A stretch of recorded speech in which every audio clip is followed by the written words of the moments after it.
I don't need your charity. The words came out sharper than Adrian intended, but the woman standing in front of him, Victoria Sterling, billionaire, untouchable, didn't even flinch. Good, she said coldly, because I'm not offering any.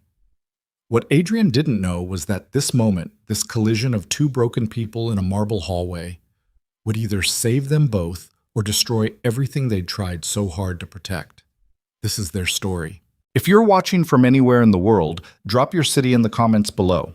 I want to see how far this story travels. And if it moves you, hit that like button. Now, let's begin. The alarm went off at 4:47 a.m., 3 minutes before Adrian had actually set it, because the clock on his nightstand had been broken for 2 months, and he couldn't afford to replace it. He slapped the snooze button anyway, a reflex born from years of exhaustion, then immediately felt the guilt creep in. 3 more minutes meant 3 fewer minutes with Emma before school. He dragged himself out of bed, his lower back protesting with that familiar ache that came from standing on restaurant floors for 12-hour shifts. The apartment was cold. Denver winters didn't care that your heating bill was overdue. Adrian grabbed the hoodie draped over his chair, the same one he'd worn yesterday and the day before that, and padded quietly down the narrow hallway toward the kitchen. The place was small, cramped, really. 1 bedroom for Emma and a pull-out couch in the living room for him. The paint was peeling near the windows, and the refrigerator made a grinding noise that kept him awake some nights. But the rent was $890 a month, and that was all that mattered. He could afford $890. Barely. Adrian flipped on the kitchen light and winced at the brightness. The coffee maker sputtered to life, a hand-me-down from his aunt who'd died 3 years ago. It only worked half the time, but today was a good day. The smell of cheap grocery store grounds filled the tiny space, and Adrian let himself have one long breath before the day really started. His phone buzzed on the counter. Shift reminder, Lou's Diner, 6 a.m. to 2 p.m. Shift reminder, Sterling Heights Tower. Cleaning crew, 4 p.m. to 10 p.m., 16 hours. He could do 16 hours. He'd done it before. Adrian poured the coffee into a chipped mug that said "World's Best Dad" in faded letters. Emma had picked it out for him 2 Father's Days ago, spending her own allowance money at a thrift store. He'd cried in the bathroom after she gave it to him, and he still didn't know if she'd noticed. "Daddy?" He turned. Emma stood in the doorway, her hair a mess of tangles, clutching the stuffed rabbit she'd had since she was 3. She was 7 now, but she still looked impossibly small in her oversized pajamas. "Hey, baby girl." Adrian crouched down, setting the mug aside. "You're up early. I heard the beep thing." "The alarm?" She nodded, rubbing her eyes. "Are you leaving soon?" "Not for a little bit. Come here." Emma shuffled over and climbed into his lap, resting her head against his chest. Adrian wrapped his arms around her and held on tighter than he probably should have. She smelled like the lavender shampoo he bought in bulk from the dollar store, and her heartbeat was steady and small against his ribs. "You want pancakes?" he asked. "We have pancakes. We have the mix, the one you like." "The one with the blueberries on the box?" "That's the one." Emma tilted her head up to look at him, and Adrian saw his own eyes staring back at him. Dark brown, a little too serious for a kid her age. "But you said we have to save that for special." "Today's special." "Why?" "Because I need to see you smile before I go stand on my feet for 16 hours. Because your mom hasn't called in 3 years, and I'm terrified you'll forget what it feels like to be someone's whole world." "Because I said so," Adrian said instead, poking her gently in the ribs. "That's why." She giggled, and the sound cracked something open in his chest. By 5:43 a.m., Adrian was locking the apartment door behind him, his backpack slung over one shoulder. Inside, a change of clothes for the cleaning shift, a water bottle he'd refilled from the tap, and a Tupperware container with leftover rice and chicken he'd eat cold during his break. Emma was still asleep. Mrs. Chen from 3B would check on her before school and walk her to the bus stop. Adrian paid her $40 a week under the table, money he didn't really have, but Mrs. Chen never asked questions, and Emma liked her. It was enough. The bus ride to Lou's Diner took 30 minutes and cost $2.75 each way. Adrian kept his head down, earbuds in but no music playing. He'd learned a long time ago that people left you alone if they thought you were busy. The city slid past the window in shades of gray and orange streetlights, and Adrian watched it all without really seeing any of it. His mind was already at the diner. Lou's was the kind of place that smelled like grease and burnt coffee and something unidentifiable that had probably been cooked into the floors decades ago. The vinyl booths were cracked, the menus were sticky, and the regulars were either truck drivers passing through or people who had nowhere else to go at 6 in the morning. Adrian had worked there for 4 years. "Late again, Cole," Lou barked the second Adrian pushed through the door. "I'm 3 minutes early. Early is on time. On time is late." Adrian bit back a response and tied his apron around his waist. Lou was 60-something, built like a fire hydrant, and had the personality of a cactus, but he paid in cash every Friday and didn't ask about Social Security numbers. Adrian couldn't afford to piss him off. "Table 4 needs a refill," Lou said, jerking his thumb toward the dining area. "And the grease trap's backing up again. Deal with it before the lunch rush." "Got it." The morning blurred together the way it always did. Orders shouted across the kitchen, plates stacked up his arm, the constant noise of the griddle and the dishwasher, and Lou yelling about something that didn't matter. Adrian moved through it on autopilot. Coffee for the guy in the corner booth, scrambled eggs and toast for the woman who came in every Tuesday and Thursday, hash browns extra crispy for the trucker who tipped in quarters. His feet hurt. His back hurt. He smiled anyway. "Anything else I can get you?" Adrian asked, setting down a plate of pancakes in front of a middle-aged man in a suit. The man barely looked up from his phone. "No." "Great. Let me know if you need anything." No response. Adrian walked away and felt the familiar tightness in his jaw. 4 years of this. 4 years of people treating him like furniture, like he wasn't even there. He wasn't bitter about it, or at least he told himself he wasn't. But some days it sat heavier than others.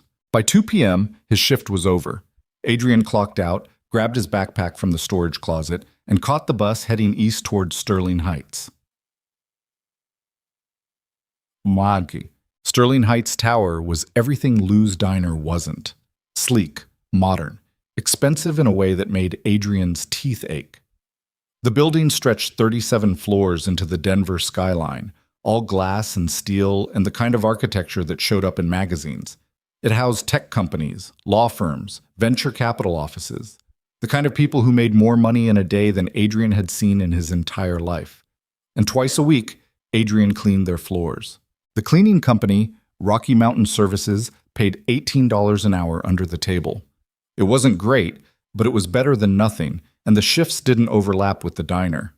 Adrian had been doing it for 8 months now, and he still felt out of place every time he walked through the service entrance. "Cole, you're on 32 tonight." Adrian nodded at his supervisor, a woman named Denise who chain-smoked during breaks and didn't make small talk. "Got it. Vacuum, dust, trash, executive suite, so don't touch anything on the desks." "Never do." "Yeah, well, last guy touched something. He doesn't work here anymore." Adrian took the freight elevator up, the metal walls rattling slightly as it climbed. The 32nd floor was quiet when he stepped out. Most of the offices were empty by now, just the occasional light still on where someone was working late. He started in the hallway. Vacuum first, then the trash bins, then dusting. Adrian had the routine down to a science. He moved quickly, efficiently, trying not to think about how the marble floors probably cost more than his entire apartment, trying not to think about the framed art on the walls, the kind of stuff Emma would probably love if she ever got to see it. He was halfway down the hall when it happened. The cleaning cart caught on something, maybe a loose tile, maybe his own exhaustion, and tipped. Everything spilled. Bottles of cleaning solution, trash bags, the vacuum hose. It all clattered across the pristine marble floor in a cacophony that echoed down the empty hallway like a gunshot. "Shit," Adrian hissed, dropping to his knees. His hands moved fast, grabbing bottles, shoving trash bags back into the cart. His heart was pounding. Denise would kill him. She told him 100 times to be careful, to not make noise, to not— "Are you all right?" Adrian froze. The voice came from behind him, low, controlled, and unmistakably female. He turned slowly, still on his knees, and looked up. The woman standing in the hallway was probably in her early 30s, dressed in a charcoal gray suit that probably cost more than Adrian's car. Her dark hair was pulled back in a way that looked effortless, but definitely wasn't, and her expression was completely unreadable. She wasn't smiling, she wasn't frowning, she was just watching him. "I'm fine," Adrian said quickly, scrambling to his feet. I'm sorry, I'll clean this up right now. It won't. You're bleeding. Adrian blinked. What? The woman gestured toward his hand. Your palm. He looked down. She was right. A bottle must have broken when it fell, and there was a thin line of red running across his palm where the glass had caught him. It's nothing, Adrian said. I'll take care of it. You should bandage that before you keep working. I don't have... He stopped himself. I'll be fine. The woman tilted her head slightly, and for the first time something flickered across her face. Not concern, exactly, more like curiosity. What's your name? She asked. Adrian hesitated. Adrian Cole. Adrian. She repeated it like she was testing how it sounded. Do you always work this late? Tuesdays and Thursdays. And during the day? The question caught him off guard. I work at a diner. So you work 2 jobs. It wasn't a question, but Adrian nodded anyway. Yeah. That's a lot of hours. It pays the bills. The woman studied him for a moment longer, and Adrian felt something uncomfortable twist in his chest. He didn't know who she was, but everything about her screamed power. The kind of person who could get him fired with a single phone call. I'll clean this up, he said again, his voice a little too sharp. I'm sorry for the noise. Don't apologize. Excuse me? You're hurt, and you're trying to clean up broken glass with your bare hands. Apologizing seems counterproductive. Adrian didn't know what to say to that. The woman reached into her jacket pocket and pulled out a business card.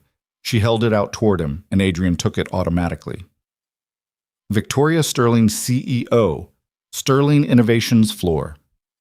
37. Adrian's stomach dropped. Victoria Sterling.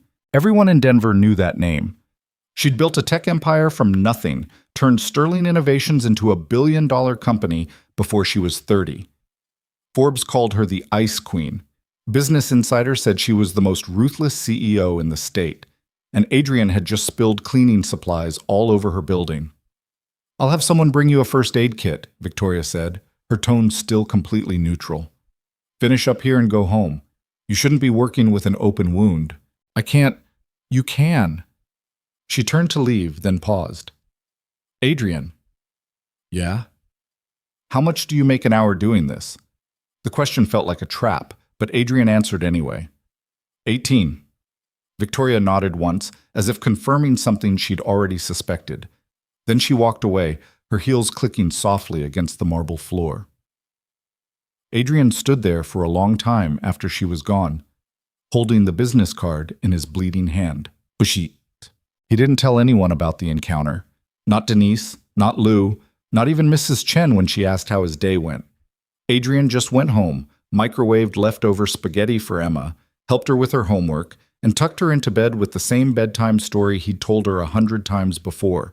But when he finally collapsed onto the pull-out couch at midnight, he pulled the business card out of his pocket and stared at it. Victoria Sterling. What the hell did she want with him? Open. The answer came 3 days later. Adrian was in the middle of the lunch rush at Lou's, balancing 4 plates on his arms and trying not to drop anything, when his phone buzzed in his pocket. He ignored it. It buzzed again and again. Cole! Order up! Coming. Adrian delivered the plates, refilled 2 coffees, and ducked into the storage closet to check his phone. 3 missed calls from a number he didn't recognize. 1 voicemail. He pressed play. Mr. Cole? This is Elena Vasquez calling on behalf of Victoria Sterling. Ms. Sterling would like to meet with you to discuss a potential employment opportunity. Please return this call at your earliest convenience. Adrian's heart stopped. An employment opportunity. With Victoria Sterling. He played the voicemail again, just to make sure he'd heard it right. Then he stepped out of the closet, walked straight to the break room, and called the number back. The meeting was scheduled for Friday afternoon at Sterling Heights Tower. Adrian borrowed a button-down shirt from a guy at the diner, ironed it twice, and showed up 15 minutes early because he didn't know what else to do. The lobby was just as intimidating as he remembered, all glass and polished stone and people in expensive suits who looked like they belonged there. Adrian did not belong there. Mr. Cole? He turned. A woman in her 40s, sharply dressed, with the kind of smile that didn't reach her eyes. I'm Elena Vasquez, Ms. Sterling's assistant. Follow me, please. They took the elevator to the 37th floor. The doors opened onto a space that looked more like a penthouse than an office. Floor-to-ceiling windows overlooked the entire city, and the furniture was the kind of minimalist modern that probably cost a fortune. Everything was white and black and chrome. And standing in the center of it all, backlit by the afternoon sun, was Victoria Sterling. She looked exactly the same as she had in the hallway, controlled, unreadable, impossibly put together. "Mr. Cole," she said, "thank you for coming." "Ms. Sterling?" Adrian's voice came out steadier than he felt. "I have to admit, I'm a little confused about why I'm here." "Sit." It wasn't a request. Adrian sat. Victoria took the chair across from him, crossing her legs and folding her hands in her lap. For a moment, she didn't say anything. She just looked at him, the same way she had in the hallway, like she was trying to figure out a puzzle. "I need someone to manage my household," she said finally.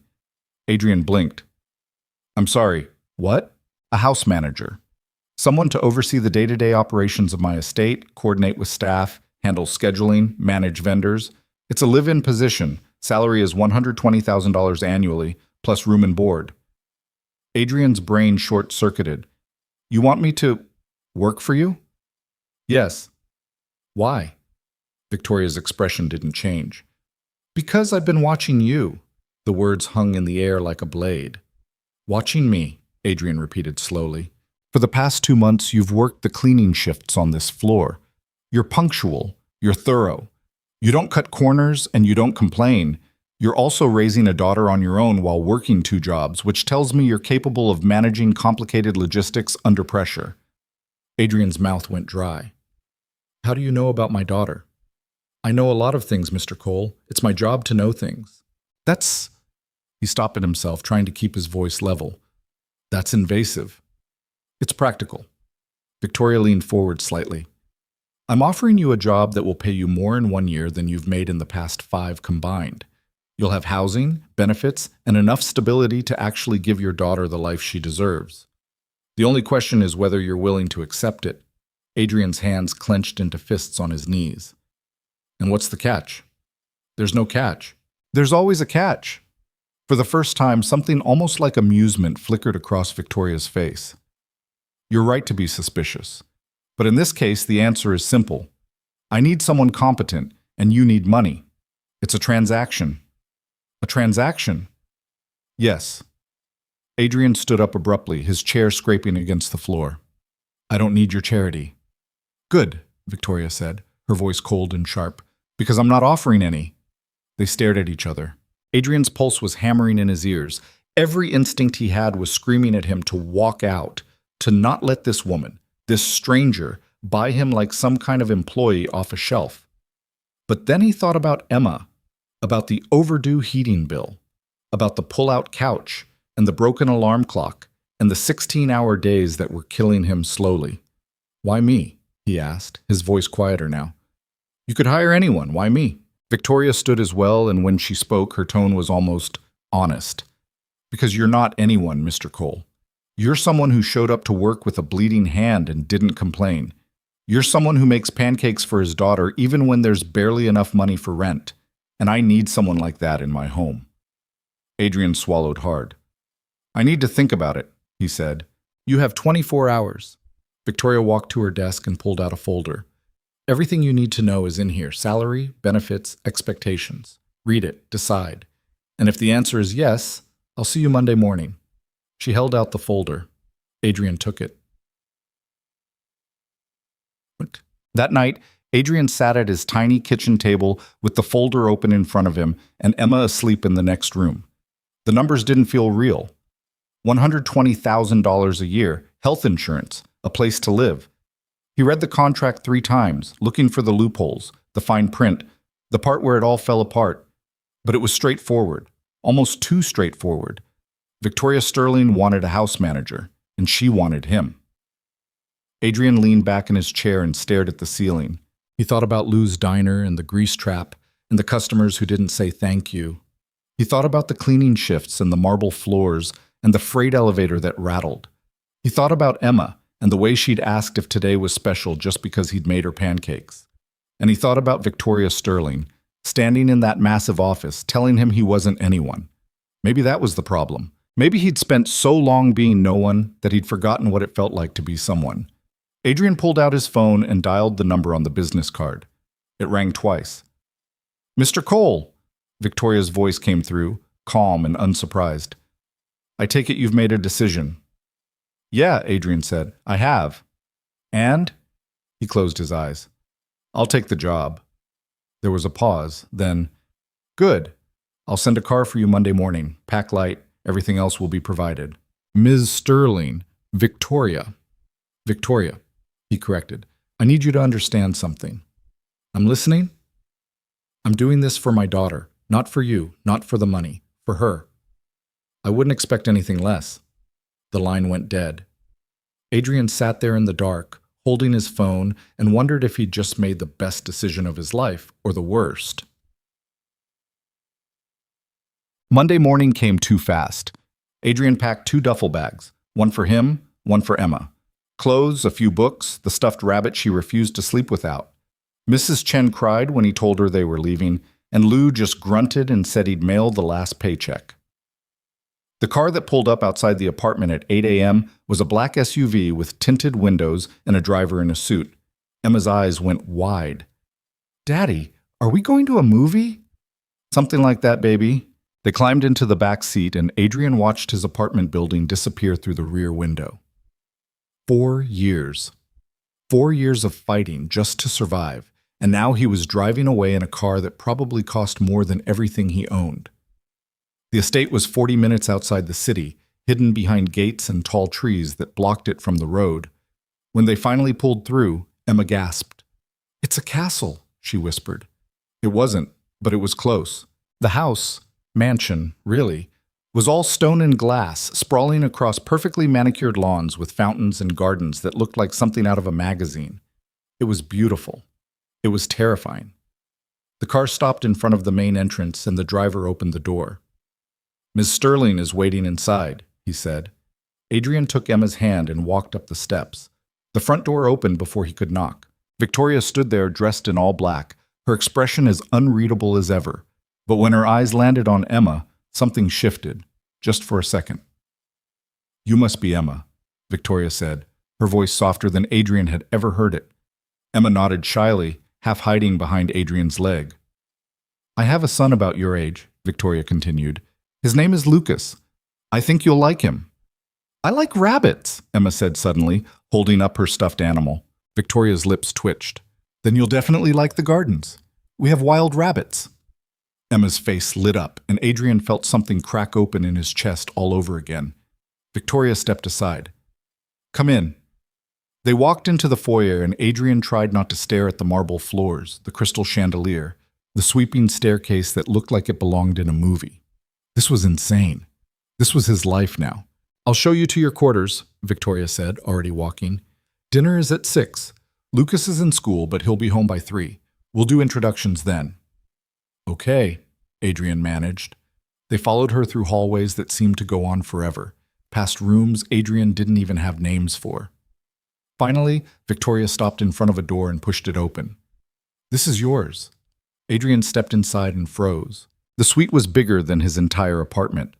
There was a king-size bed, a sitting area, a bathroom with a tub the size of a small pool, and connected to it, through another door, was a smaller room clearly meant for Emma, painted soft yellow, with a bed shaped like a cloud and shelves already stocked with books.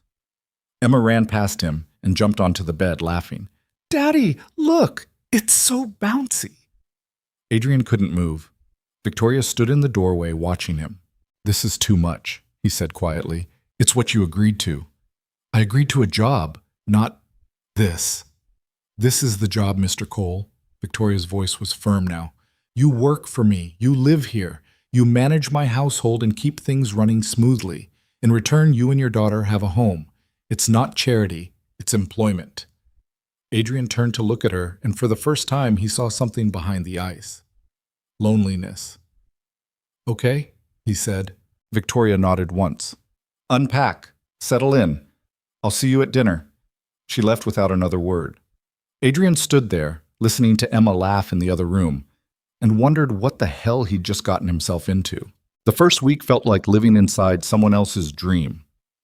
Adrian woke up every morning in a bed that didn't creak, in a room where the heating actually worked, and for the first few days he kept expecting someone to tell him there'd been a mistake, that he didn't belong here, that they'd figured out he was just some guy from a one-bedroom apartment who didn't know the difference between a salad fork and a dinner fork, but no one said anything. Victoria's instructions had been clear. Manage the household staff, coordinate schedules, handle vendor relationships, and make sure everything ran smoothly. It sounded simple on paper. In reality, it meant learning the names of 12 different employees, figuring out which cleaning service handled which rooms, memorizing Victoria's schedule down to the minute, and trying not to feel like an imposter every time he walked past a piece of furniture that probably cost more than a year of his old salary. Emma adjusted faster than he did. By day 3, she'd already made friends with Maria, the housekeeper who snuck her cookies after lunch. By day 5, she'd explored every inch of the gardens and named 4 of the wild rabbits. By day 7, she'd stopped asking when they were going home, because this was home now. Adrian was still trying to wrap his head around that. It was Tuesday afternoon when he finally met Lucas. Adrian had been in the kitchen going over the weekly grocery order with Thomas, the private chef Victoria kept on staff, when he heard footsteps echoing down the hallway. Quick, light, the sound of a kid who didn't want to be noticed. A moment later, a boy appeared in the doorway.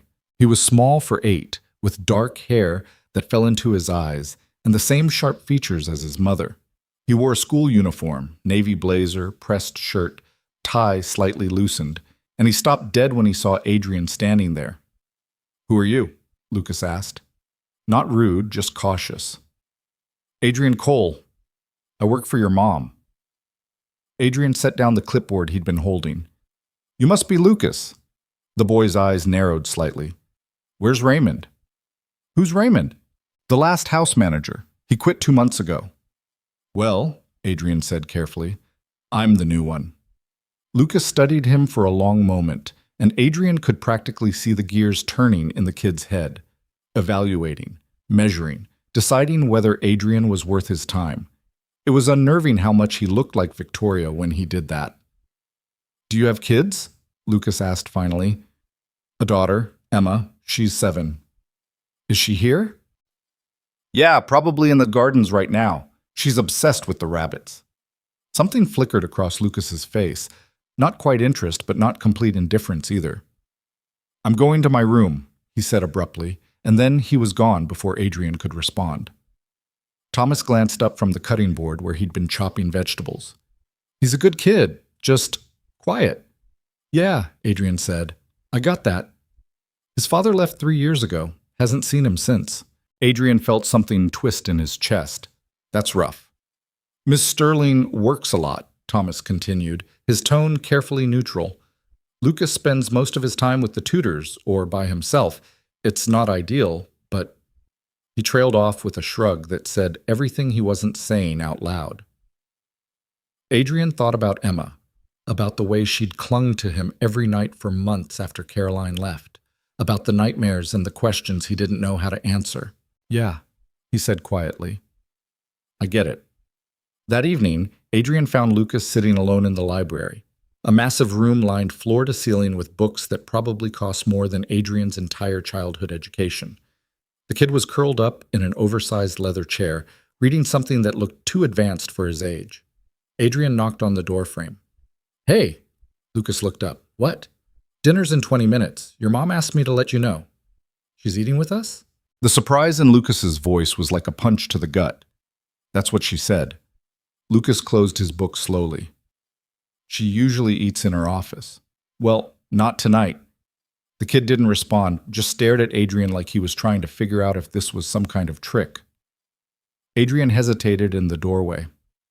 "Emma's nervous about meeting you, by the way." "Why?" "Because she's 7 and you're 8, and apparently that makes you basically a grown-up in her mind." Lucas's mouth twitched. Not quite a smile, but close. "She's not annoying, is she?" he asked. "Sometimes, but in a good way." "What's a good way?" Adrian thought about it. "She asks a lot of questions, and she talks to her stuffed rabbit like it's real. And she makes me read the same bedtime story every single night, even though I've probably read it 500 times at this point. That sounds annoying. Yeah, Adrian admitted, but I'd miss it if she stopped. Lucas processed that in silence. Then he stood up, tucking his book under his arm. I guess I'll come to dinner. Good, because I have no idea what half the food Thomas makes actually is, and I'm hoping you can tell me so I don't look like an idiot. That got an actual smile. Small, but real. Dinner was awkward in the way that all first dinners are. The dining room was absurdly formal. A table that could seat 20, crystal chandeliers, china that looked like it belonged in a museum. Emma sat between Adrian and Lucas, swinging her legs because her feet didn't touch the floor, while Victoria sat at the head of the table in a black blouse that probably cost more than Adrian's car. She looked tired. Not visibly. Her makeup was perfect, her posture immaculate. But Adrian had spent enough years reading people across diner counters to recognize exhaustion when he saw it. How was school? Victoria asked Lucas, her tone polite but distant. Fine. Did you finish your science project? Yes. And the piano practice? An hour, like you said. Victoria nodded, cutting into her food with precise movements. Good. The silence that followed was suffocating. Emma, bless her heart, didn't seem to notice. We saw 6 rabbits today, she announced, looking at Lucas. One of them was brown and really fat. I named him Marshmallow. Lucas blinked. Why Marshmallow? Because he looks squishy. Rabbits aren't squishy. This one is. You should come see. I've seen the rabbits. But have you seen Marshmallow? Lucas opened his mouth, then closed it. No. Then you haven't seen all the rabbits. Emma took a triumphant bite of her chicken, completely oblivious to the fact that she'd just won an argument with someone a year older than her. Adrian caught Victoria watching the exchange, and for just a second he saw something soft cross her face. Then it was gone. Emma, Adrian said gently, let Lucas eat. I'm just telling him about Marshmallow.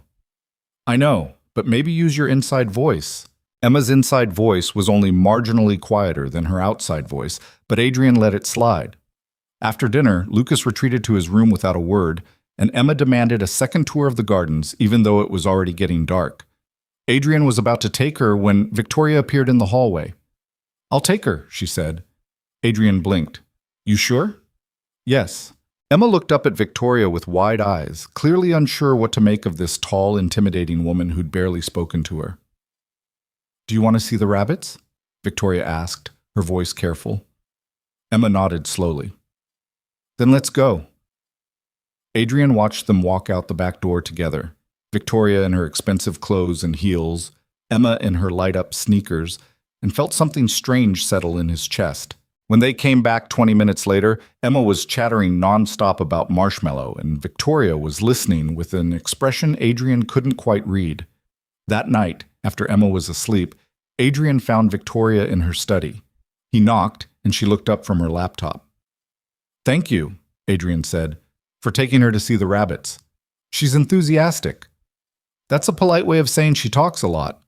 Victoria's lips twitched. She's 7. It's allowed. Adrian stepped into the room, closing the door behind him. Can I ask you something? That depends on the question. Why do you eat dinner alone most nights?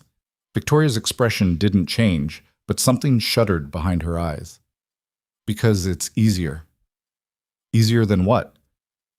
Than sitting across from my son and having nothing to say to him. The honesty of it hit Adrian like a slap. He pulled out the chair across from her desk and sat down without asking permission. Lucas is a good kid. I know. He's also lonely as hell. Victoria's jaw tightened. I'm aware. Are you? Mr. Cole? Adrian? Adrian, she corrected, her voice sharp now. I don't need parenting advice from someone I hired 2 weeks ago. I'm not giving you advice. I'm telling you what I see. And what do you see? Adrian leaned forward. I see a kid who's surprised when his mom shows up to dinner. I see a woman who works 16-hour days because she doesn't know what else to do. And I see 2 people who care about each other but have no idea how to say it. Victoria stared at him, and for a long moment, Adrian thought she might fire him on the spot. Instead, she set down her pen. His father left because I chose my company over our marriage, she said quietly. He told me I was married to my work. Not to him. And he was right. That doesn't mean, I don't know how to be a mother, Adrian. I know how to run a company. I know how to close deals and manage boards and build products. But I don't know how to talk to an 8-year-old about his day without it feeling like a performance review. Adrian's throat tightened. So learn. It's not that simple. Yeah, it is. He stood up. Show up. That's it. That's the whole thing. You don't have to be perfect. You just have to be there. Victoria looked up at him, and Adrian saw something crack in her carefully constructed armor. He doesn't need perfect, Adrian said softly. He just needs you. He left before she could respond. The next morning, Victoria joined them for breakfast. Lucas nearly dropped his orange juice. I have a meeting at 9, Victoria said, pouring herself coffee.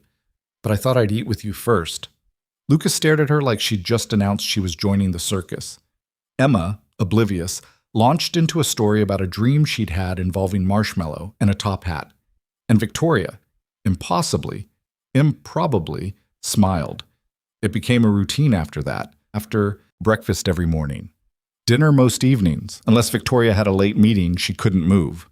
It was stilted at first, awkward conversations that never quite found their rhythm, but slowly, incrementally, things started to shift. Lucas began talking about school without prompting. Victoria started asking questions that weren't just boxes to check. And Emma, in her 7-year-old wisdom, filled every silence with stories about rabbits and clouds and whatever else crossed her mind. Adrian watched it all from the sidelines, managing schedules and vendor orders and staff rotations, and tried not to think about how comfortable he was starting to feel. 3 weeks in, everything fell apart. Adrian was in the kitchen inventory room counting supplies and updating spreadsheets when his phone rang. Unknown number. He almost didn't answer. Hello? Adrian? The voice on the other end made his blood run cold. Caroline. How did you get this number? Adrian's voice came out flat, controlled. Is that any way to greet your wife? Ex-wife. Semantics. Caroline's laugh was sharp, familiar in the worst way. I heard you landed yourself a nice setup. Big house. Rich boss. Good for you. Adrian's hand tightened on the phone. What do you want? I want to see my daughter. No. I have rights, Adrian. You gave up your rights when you walked out 3 years ago. I made mistakes. Her voice turned sickeningly sweet. But I've changed. I'm clean now. I have a job. I want to be part of Emma's life again. Bullshit. Excuse me? You don't want Emma. You want money. You found out I'm working for Victoria Sterling, and you think you can cash in. The silence on the other end told him everything. I could make this difficult, Caroline said finally, the sweetness gone. I could call a lawyer, file for custody, drag you through court until you can't afford to fight anymore. Or what? Or you could make this easy. Give me $50,000 and I'll disappear. Sign away my rights. You'll never hear from me again. Adrian's vision blurred. You're extorting me. I'm offering you a solution. Get the hell out of my life, Caroline. He hung up. His hands were shaking. Adrian sank onto one of the storage room stools and put his head in his hands. $50,000. It might as well have been $50 million. He had maybe $3,000 in savings, and that had taken him 2 years to build. Adrian? He looked up. Victoria stood in the doorway, her expression sharp and assessing. What's wrong? She asked. Nothing. Don't lie to me. Adrian laughed, but it came out bitter. My ex-wife just called. She wants money to stay away from Emma. Victoria went very still. How much? $50,000, which I don't have. I'll write you a check. No. Adrian, I said no. He stood up, his voice harder than he intended. I'm not taking your money. Why not? Because I'm not a charity case. This isn't charity. It's... What? A loan? An advance on my salary? Come on, Victoria. We both know I'd never be able to pay you back. Victoria stepped into the room, closing the door behind her. Then don't. That's not how this works. Then tell me how it works, because from where I'm standing, your daughter is being threatened and you're too proud to accept help. Adrian's jaw clenched. You don't understand. Try me. I spent 4 years scraping by, working myself into the ground, doing everything I could to give Emma a decent life. And I managed. Barely, but I managed. And then you show up with your money and your estate and your job offer, and suddenly everything's supposed to be fine. But it's not fine. Because the second I take your money, the second I let you fix this, I'm admitting that I couldn't do it myself. That's the stupidest thing I've ever heard. Adrian's head snapped up. Excuse me? You heard me. Victoria's eyes were blazing now. You're so obsessed with doing everything alone that you're willing to put your daughter at risk just to protect your ego. It's not about ego. Then what is it about? It's about being worth something. The words ripped out of him before he could stop them. It's about not being the guy who failed, who couldn't keep his wife, who couldn't provide for his kid, who needed someone to swoop in and save him because he wasn't enough on his own. The silence that followed was deafening. Victoria stared at him, and Adrian saw something shift in her expression. You think I don't know what that feels like? She said quietly. What? You think I don't know what it's like to feel like you're failing? To look at your child and wonder if you're ruining them just by being who you are? She took a step closer. I built $1 billion company, Adrian. I have more money than I could spend in 10 lifetimes, and I can't figure out how to have a conversation with my 8-year-old son without feeling like I'm doing it wrong. Adrian's anger deflated. We're all failing at something, Victoria said. The only difference is whether we're willing to accept help when it's offered. Adrian looked at her, really looked at her, and saw past the expensive clothes and the perfect makeup to the woman underneath. Tired, scared, human. I'll pay you back, he said finally. I don't want you to. Victoria. But if it makes you feel better, we can call it a loan. 0 interest. Pay it back whenever you can. Or don't. I genuinely don't care. Adrian's throat felt tight. Why are you doing this? Because Emma deserves better than a mother who shows up asking for ransom. And because you're too stubborn to protect her if it means swallowing your pride. That's not... It is. Victoria pulled out her phone. Give me your ex-wife's number. Why? Because I'm going to handle this. You don't have to... Adrian. She looked at him, and her voice was steel. I didn't build a company by letting people extort me. Give me the number. He did. Victoria made 3 phone calls. The first was to her lawyer. The second was to a private investigator. The third was to Caroline directly, and Adrian only heard Victoria's side of the conversation, but it was enough. Ms. Hayes, this is Victoria Sterling. I'm calling regarding your contact with Adrian Cole. Yes, that Victoria Sterling. I'm going to be very clear about what happens next. You will not contact Adrian again. You will not contact Emma. You will sign a legal document relinquishing all parental rights, and in exchange, you will receive a one-time payment of $25,000. No, that's not negotiable. Because the alternative is that I make it my personal mission to ensure you never work in this state again. And trust me when I say I have the resources to do exactly that. I'm glad we understand each other. My lawyer will be in touch tomorrow. Goodbye. Apostis. She hung up and looked at Adrian. It's done. Adrian couldn't speak. She'll sign the papers, Victoria continued. My investigator will verify she's actually clean, and if she's not, the deal is off, and we pursue full legal termination of her rights. Either way, she's out of your life. I don't know what to say. Then don't say anything. But Adrian stepped forward and did something he'd never done before. He hugged her. Victoria went rigid, clearly not expecting it, but after a moment her arms came up and she hugged him back. Thank you, Adrian whispered. You're welcome. When they pulled apart, something had shifted between them, something neither of them was ready to name. That Friday night, Adrian made dinner. Not Thomas, not the catering service Victoria sometimes used for events, just Adrian in the massive chef's kitchen, making the only thing he knew how to make really well, homemade pizza. You're kidding, Lucas said when Adrian announced the plan. Nope, we're making pizza from scratch, dough and everything. Why? Because it's fun. Lucas looked deeply skeptical. Emma, on the other hand, was already bouncing on her toes. Can I do the cheese? You can do whatever you want. Victoria appeared in the doorway, still dressed in her work clothes. What's happening? Pizza night, Adrian said, tossing her an apron. You're helping. I have emails to... They can wait. Victoria opened her mouth to argue, then caught the look on Lucas's face. The kid was watching her, waiting to see what she'd choose. She put on the apron. It was chaos.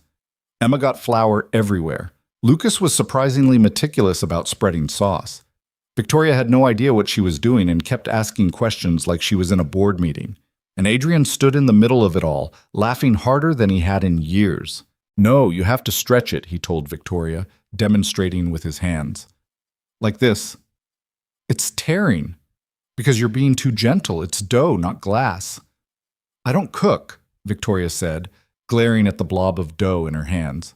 Clearly, she threw a pinch of flour at him. Adrian froze. Emma gasped. Lucas's eyes went wide. Then Victoria smiled, actually smiled, and Adrian threw flour back. Within seconds, it was a war. By the time the pizzas went into the oven, they were all covered in flour and sauce and cheese, and the kitchen looked like a disaster zone. And it was perfect. They ate in the kitchen instead of the dining room, sitting on stools around the island, and the pizza was lopsided and slightly burnt, but somehow the best thing Adrian had tasted in months. "This is weird," Lucas said. "Good weird or bad weird?" Adrian asked. Lucas thought about it. "Good weird." Emma fell asleep on the couch after dinner, curled up with her rabbit. Adrian carried her to bed and tucked her in, brushing the hair out of her face. When he came back downstairs, he found Victoria in the living room, staring out the floor-to-ceiling windows at the gardens. "Thank you," she said quietly. "For what?" "For tonight. For making my son laugh. For making me feel like—" She trailed off. "Like what?" "Like I'm not completely failing at this." Adrian walked over and stood beside her. "You're not failing. I spent 3 years convinced I was doing the right thing, providing for him, building something he could be proud of. But I was just avoiding him because I didn't know how to be what he needed. You're figuring it out now. Because of you." Adrian looked at her. "I didn't do anything. You did everything." Victoria turned to face him, and there was something raw in her expression. "You walked into my house and made it feel like a home. You made my son smile. You made me want to be here instead of hiding in my office." Adrian's heart was pounding. "Victoria, I know we can't." She took a step back. "You work for me. It would be inappropriate. It would complicate everything." "Yeah," Adrian said. "It would." They stood there in the dark, 2 feet apart and miles away.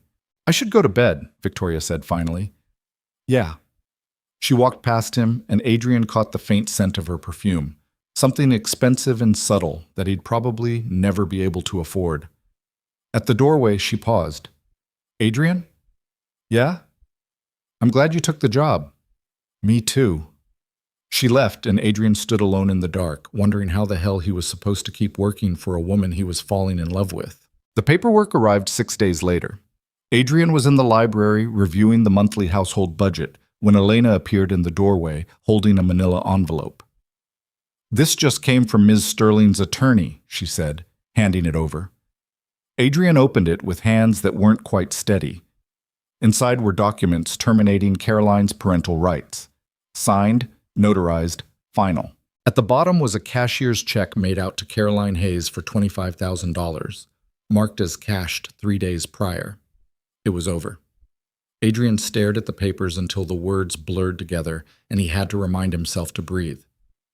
"Mr. Cole?" Elena's voice was gentler than usual. "Are you all right?"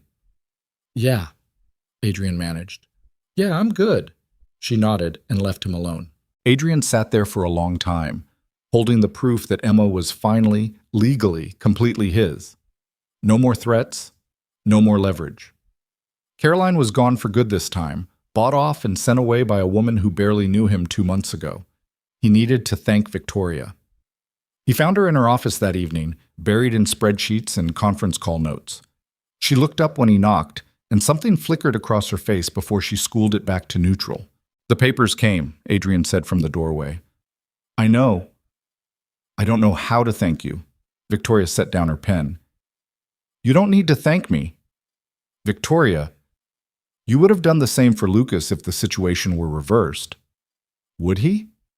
Adrian wanted to say yes immediately, but the truth was more complicated. A month ago, he wouldn't have had the resources.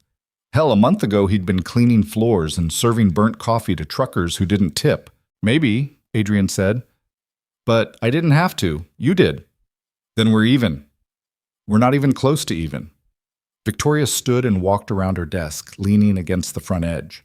She was wearing dark slacks and a cream blouse, and her hair was starting to fall out of the twist she'd pinned it in that morning. She looked tired and real and nothing like the ice queen the magazines wrote about. I need to tell you something, Victoria said quietly. Adrian's stomach tightened. Okay, I'm attracted to you. The words hung in the air like broken glass. Adrian's mouth went dry. Victoria, let me finish, and she held up a hand. I'm attracted to you, and that's a problem. You work for me. There's a power dynamic here that makes anything between us inappropriate at best and exploitative at worst. I know that. I'm aware of it. And I need you to know that I would never act on it. Adrian couldn't look away from her. What if I feel the same way? Then we're both in trouble. Yeah, Adrian said. We are. Victoria's jaw tightened. This can't happen. I know. I could fire you, make this easier. You won't. How do you know? Because you need me, Adrian said. And I don't mean as an employee. I mean Lucas needs me. Emma needs stability. And as much as you hate admitting it, you need someone around who doesn't treat you like a walking checkbook. Victoria's eyes flashed. You're awfully confident. Am I wrong? She didn't answer, which was answer enough. Adrian took a step into the office. So what do? We ignore it. We stay professional. We focus on the kids. Can you do that? I've done harder things. That's not an answer. Victoria looked at him for a long moment, and Adrian saw the crack in her armor widen just slightly. I don't know, she admitted, but I'm going to try. Adrian nodded. Okay. He turned to leave, then stopped. For what it's worth, I think you're terrifying and impossible, and the most fascinating person I've ever met. Victoria's breath caught. Adrian, I'll see you at breakfast. He left before she could respond, and spent the rest of the night lying awake in his too comfortable bed, trying not to think about the woman sleeping 3 doors down. 2 weeks passed in careful choreography. They were professional, polite. They discussed schedules and grocery orders and Lucas's upcoming science fair project with the practiced ease of people who'd agreed not to acknowledge the elephant in the room. But the tension was there, in the way Victoria's hand would brush his when she passed him papers, in the way Adrian's eyes would linger half a second too long when she walked into a room, in the silence that felt heavier than any conversation.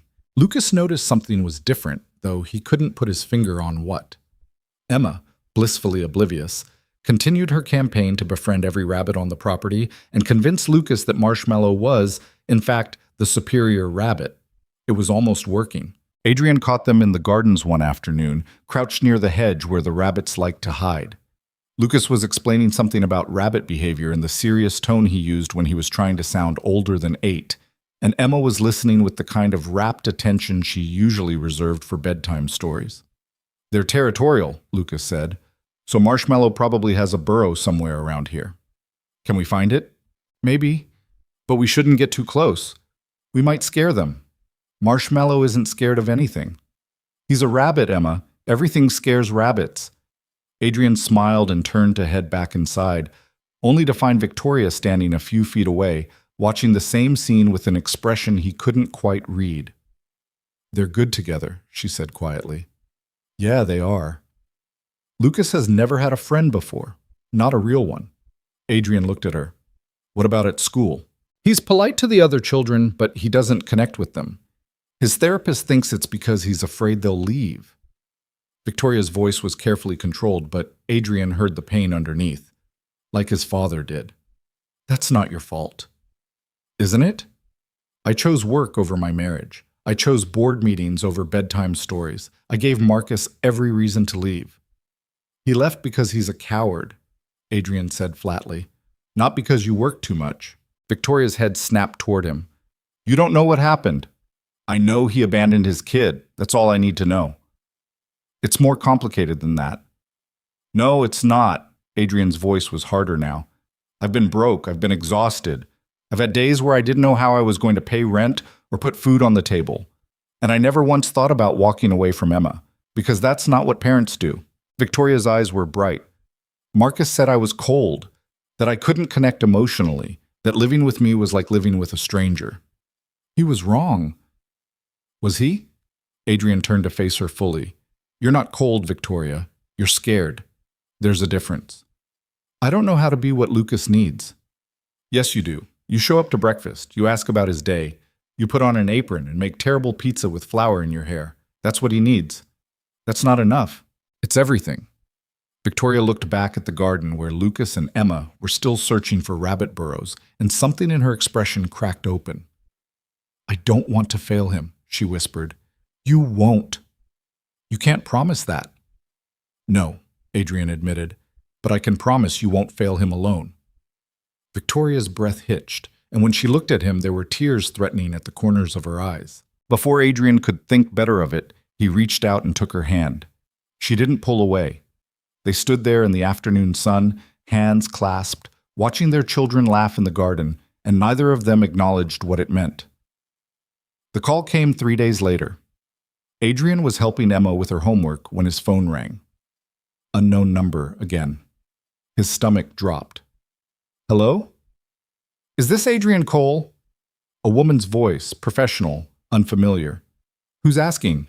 My name is Jessica Morrison. I'm an attorney representing Caroline Hayes. Adrian's blood went cold. She signed the papers. We had a deal. I'm aware. I'm calling because Ms. Hayes was involved in a car accident yesterday evening. She's in critical condition at Denver General. Adrian sank into the nearest chair. Is she going to be okay? We don't know yet, but she's asking for you and for Emma. Absolutely not. Mr. Cole, she gave up her rights. She took the money and signed the papers. She doesn't get to ask for anything now. She's dying. The words hit like a physical blow. What? Internal bleeding, multiple organ failure. The doctors are doing everything they can, but Jessica's voice softened. She might not make it through the night, and she's asking to see her daughter one last time. Adrian closed his eyes. No. Mr. Cole, I understand this is difficult. You don't understand anything. His voice shook. She walked out on Emma 3 years ago. She didn't call, didn't write, didn't send a single birthday card. And then she showed up demanding money, and now she's dying and suddenly she wants to play mom? I'm not asking you to forgive her. I'm asking you to let a dying woman say goodbye to her daughter. Emma doesn't even remember her. Then maybe this is Emma's chance to have closure. Adrian wanted to throw the phone across the room. Instead, he took a slow breath. I need to think about it. She might not have much time. I said I'll think about it. He hung up and sat there staring at nothing. Emma appeared in the doorway. Daddy, who was that? Nobody, baby, just work stuff. Oh, can you help me with number 7? I don't get it. Adrian forced a smile. Yeah, let me see. He helped her finish her homework, made dinner, read her a story, and tucked her in. And then he went to find Victoria. She was in the study, as always, laptop open and phone beside her. We need to talk, Adrian said from the doorway. Victoria looked up immediately, reading his expression. What happened? He told her everything. When he finished, Victoria was quiet for a long moment. What do you want to do? She asked finally. I want to say no. I want to protect Emma from her. But she's dying, and I keep thinking about Emma 20 years from now, wondering if she should have said goodbye. Wondering if I made the wrong choice. Victoria stood and walked over to him. This isn't your choice to make alone. She's 7. She can't. I'm not talking about Emma. I'm talking about you. Victoria's voice was gentle. You're carrying this by yourself, and you don't have to. Adrian's throat felt tight. I don't know what to do. Then let's figure it out together. They talked for 2 hours. Victoria played devil's advocate, forcing Adrian to consider every angle. What Emma would remember, what she might regret, what closure actually meant for a 7-year-old who barely remembered the woman who'd given birth to her. In the end, Adrian made a decision. They would go to the hospital, but Emma wouldn't go into the room alone. Adrian would be there, and if Caroline said one thing that hurt Emma, they were leaving. Victoria arranged everything. She called the hospital and spoke to the head administrator, ensuring Adrian and Emma would have privacy. She had her driver take them in one of the less conspicuous cars. She even offered to come along, but Adrian shook his head. "This is something I need to do," he said. "I know, but the offer stands." The hospital smelled like disinfectant and fear. Adrian held Emma's hand as they walked through the sterile hallways, following signs to the ICU. Emma was quiet, picking up on his tension, even if she didn't understand it. "Daddy, are you okay?" she asked in the elevator. "Yeah, baby, I'm okay." "Where are we going?" Adrian crouched down to her level. "Do you remember your mom?" Emma's face scrunched up. "A little. She had yellow hair. Blonde hair. Yeah." Adrian took a breath. "She's very sick right now, and she asked if she could see you." "Why?" "I don't know, baby, but I thought maybe you'd want to say hello." Emma processed this with the seriousness of someone much older. "Is she nice now?" The question broke Adrian's heart. "I don't know," he admitted. "But I'll be right there with you the whole time. And if you want to leave, we leave, okay?" "Okay." They found room 417. Jessica Morrison was waiting outside, a woman in her 40s with kind eyes and a tired smile. "Mr. Cole, thank you for coming." Adrian nodded stiffly. "She's awake, but she's weak. The doctor said to keep it brief." "We will." Jessica looked down at Emma. "You must be Emma." Emma nodded shyly. "Your mom is very happy you're here." Adrian's jaw clenched, but he didn't contradict her. They went inside. Caroline looked nothing like the woman Adrian remembered. She'd always been thin, but now she was skeletal, her skin gray, and her hair matted against the pillow. Tubes ran from her arms and nose, and the machines beside her bed beeped steadily. Her eyes opened when they entered, and something flickered across her face when she saw Emma. "Baby," she whispered. Emma pressed closer to Adrian's leg. "Hi, Caroline," Adrian said evenly. "Adrian?" Her voice was barely audible. "Thank you for bringing her." "I'm not doing this for you." Caroline's mouth twitched. "I know." Adrian pulled a chair over and lifted Emma onto his lap. "You wanted to see her. Here she is." Caroline's eyes filled with tears as she looked at Emma. "You're so big now." Emma didn't respond. "I'm sorry," Caroline said, her voice breaking. "I'm so sorry, baby. I shouldn't have left. I was sick and scared, and I thought you'd be better off without me, but I was wrong. I was so wrong." Adrian felt Emma's small body tense against his chest. "I know you don't remember me," Caroline continued, "and I know you probably hate me, but I need you to know that I loved you. I still love you, even when I was gone." "Then why did you leave?" The question came from Adrian, not Emma, but it was the one that mattered. Caroline looked at him, and for the first time he saw something genuine in her eyes. "Because I was using," she said quietly. "Pills first, then anything I could get my hands on. And I knew if I stayed, I'd drag you both down with me." "You could have gotten help." "I tried. 3 rehabs, Adrian, 3. And I relapsed every time." Tears streamed down her face. "I thought leaving was the kindest thing I could do." "It wasn't." "I know." Emma shifted in Adrian's lap. "Are you going to die?" Caroline's breath hitched. "Probably, sweetheart." "Does it hurt?" "A little." Emma was quiet for a moment, then reached into her pocket and pulled out a small drawing, something she must have made in the car. It was a rabbit, probably marshmallow. "You can have this," Emma said, holding it out. "So you're not scared." Caroline took the drawing with shaking hands, and the sob that came out of her was raw and broken. "Thank you, baby." Emma looked up at Adrian. "Can we go now?" "Yeah," Adrian said, his own eyes burning. "We can go." He stood, setting Emma on her feet. "Adrian?" Caroline called weakly. He turned back. "Take care of her. Better than I did." "I already am." It wasn't kind, but it was honest.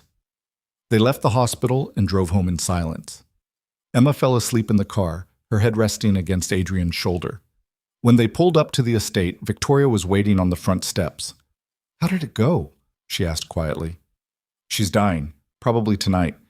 Adrian carried Emma inside. She apologized. Emma gave her a drawing. "How are you?" "I don't know yet." Victoria followed him upstairs. Adrian tucked Emma into bed, pulling the covers up to her chin and kissing her forehead. When he came back out, Victoria was waiting in the hallway. "She's not a bad person," Adrian said, "just a broken one." "That doesn't excuse what she did." "No, but it explains it." Victoria reached out and took his hand. "You're a good father, Adrian." "I'm trying." "You're succeeding." Adrian looked down at their joined hands. "We said we wouldn't do this." "I know. We agreed to stay professional."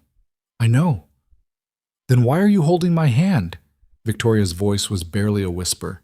"Because right now, I don't care about professional." Adrian pulled her closer, and Victoria came willingly, resting her head against his chest.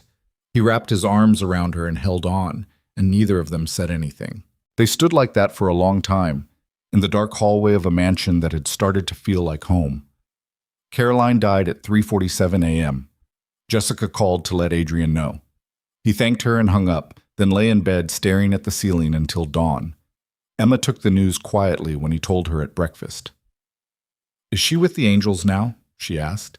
Adrian didn't believe in angels, but he nodded anyway. "Yeah, baby, she is." Okay, that was it. Emma went back to her cereal, and Adrian realized she'd already said her goodbye. The funeral was small. Jessica handled the arrangements, and Adrian took Emma because it felt like the right thing to do. Victoria offered to come, and this time Adrian said yes. There were maybe 8 people there. A few of Caroline's cousins, someone from the last rehab she'd attended, Jessica and her assistant, and Adrian, Emma, and Victoria. The service was short, generic, the kind of thing you got when nobody really knew the deceased well enough to write something personal. Afterward, one of Caroline's cousins approached Adrian. "I just wanted to say thank you," the woman said, "for bringing Emma. It meant a lot to Caroline." "Yeah," Adrian said, "I know. She talked about you, you know. In rehab.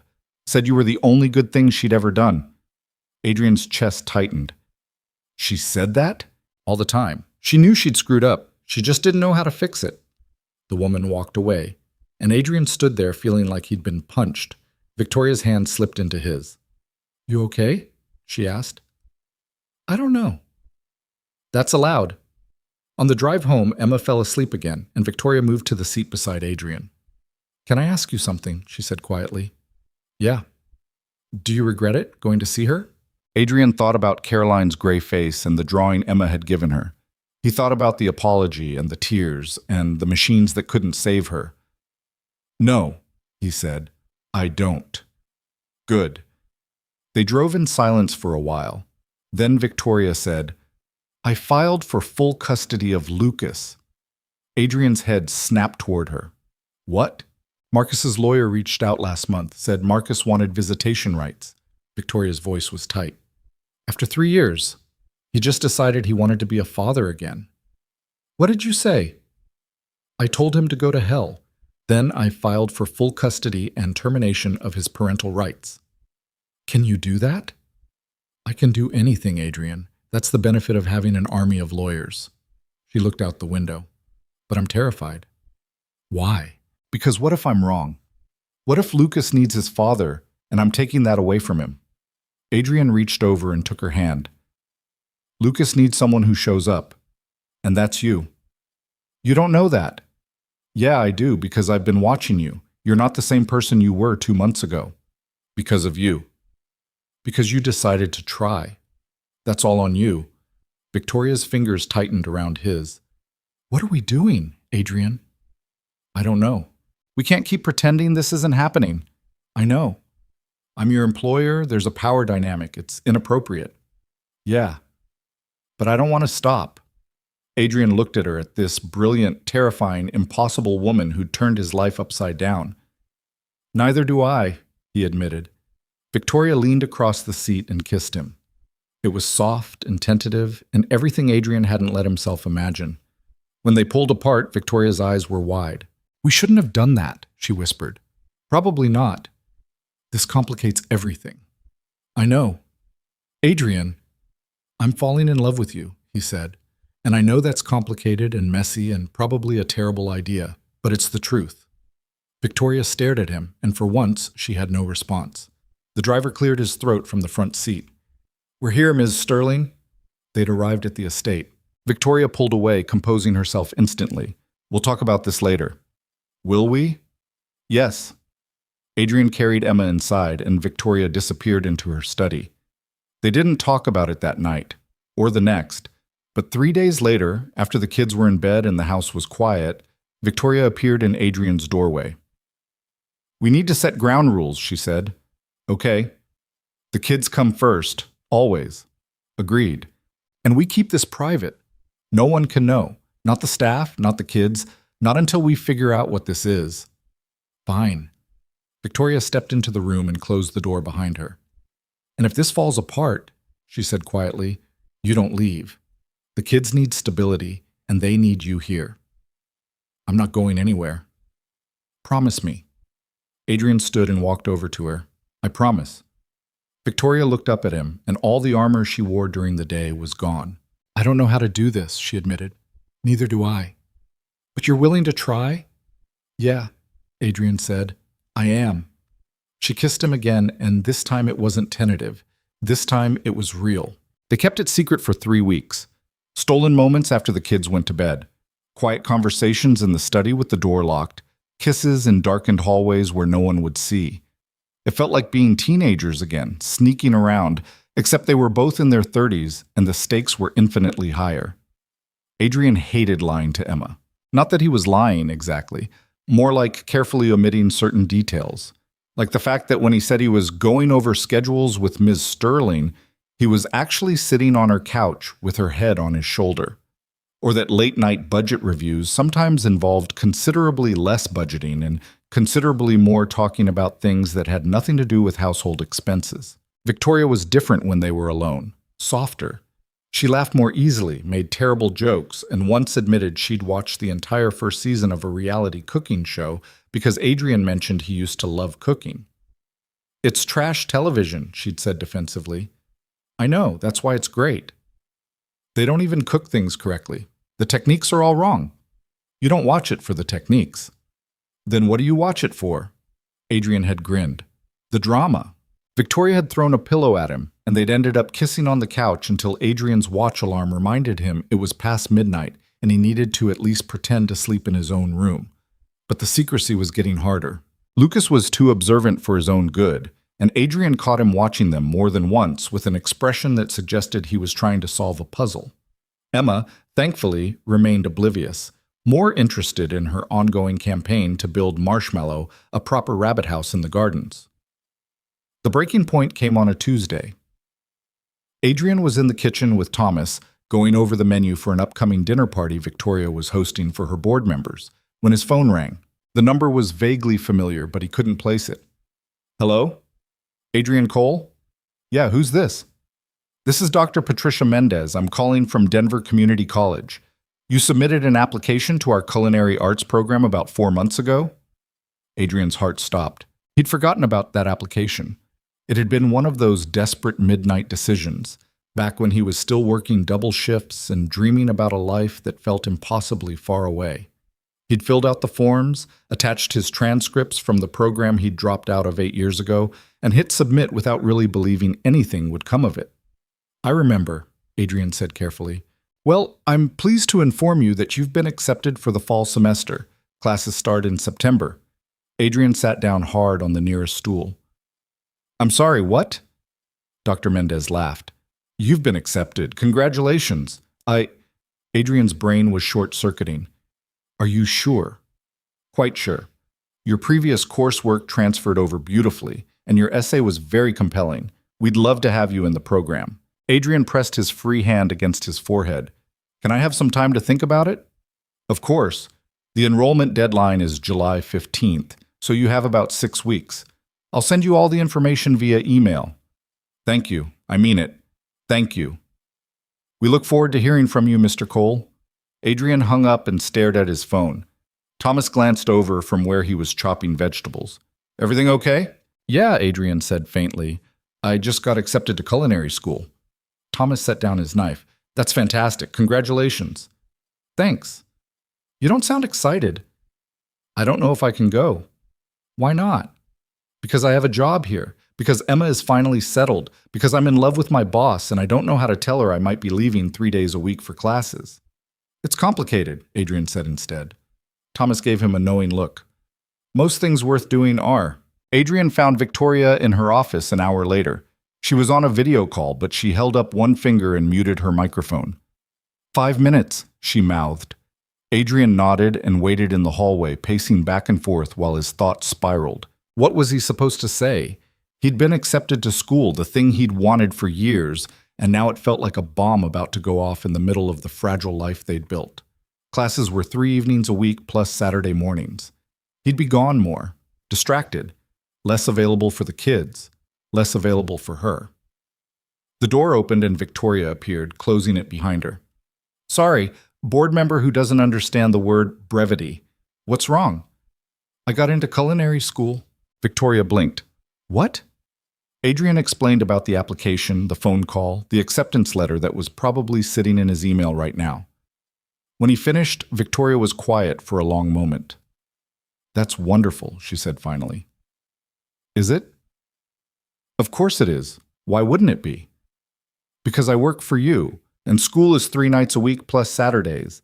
I don't know how that fits with... He gestured vaguely between them. Everything. Victoria's expression shifted into something harder to read. Are you asking my permission? What? No. Because you don't need it. This is your life, Adrian. Your career. I know that, but it affects you. It affects Lucas and Emma. We'll figure it out. Just like that? Victoria stepped closer. Do you want to go to culinary school? Adrian stopped. Yeah, I do. Then you should go. What about my job? We'll adjust your responsibilities. You can manage the household during the day and attend classes at night. Or we hire an assistant manager to cover when you're not here. Victoria's voice was matter-of-fact, like she was solving a business problem instead of rearranging their entire lives. This isn't complicated, Adrian. It feels complicated. Only because you're making it complicated. She reached up and touched his face. I'm not going to hold you back from something you want. That's not who I am. Adrian caught her hand and held it. What if I fail? Then you fail, and you try again. What if it's too much? School and Emma and this job and... He stopped, not quite able to say us. Victoria finished the sentence for him. And us? Yeah. Then we'll deal with it when it happens. But don't make decisions based on fear of what might go wrong. Make them based on what you actually want. Adrian pulled her close and kissed her, and Victoria melted against him in a way that still surprised him every time. When did you get so wise? He murmured. I've always been wise. You just weren't paying attention. He laughed against her hair. I'm enrolling. Good. Thank you. For what? For not making me choose. Victoria pulled back to look at him. I would never make you choose, Adrian. That's not love, that's control. The word hung in the air between them, love. Neither of them had said it out loud yet, not since that night in the car, but there it was. Victoria, don't. She pressed her fingers to his lips. Not yet. Let's just take this one step at a time. Adrian nodded, even though the words were sitting in his throat like stones. He enrolled the next day. Emma was thrilled when he told her, immediately launching into plans for what kind of restaurant they should open when he graduated.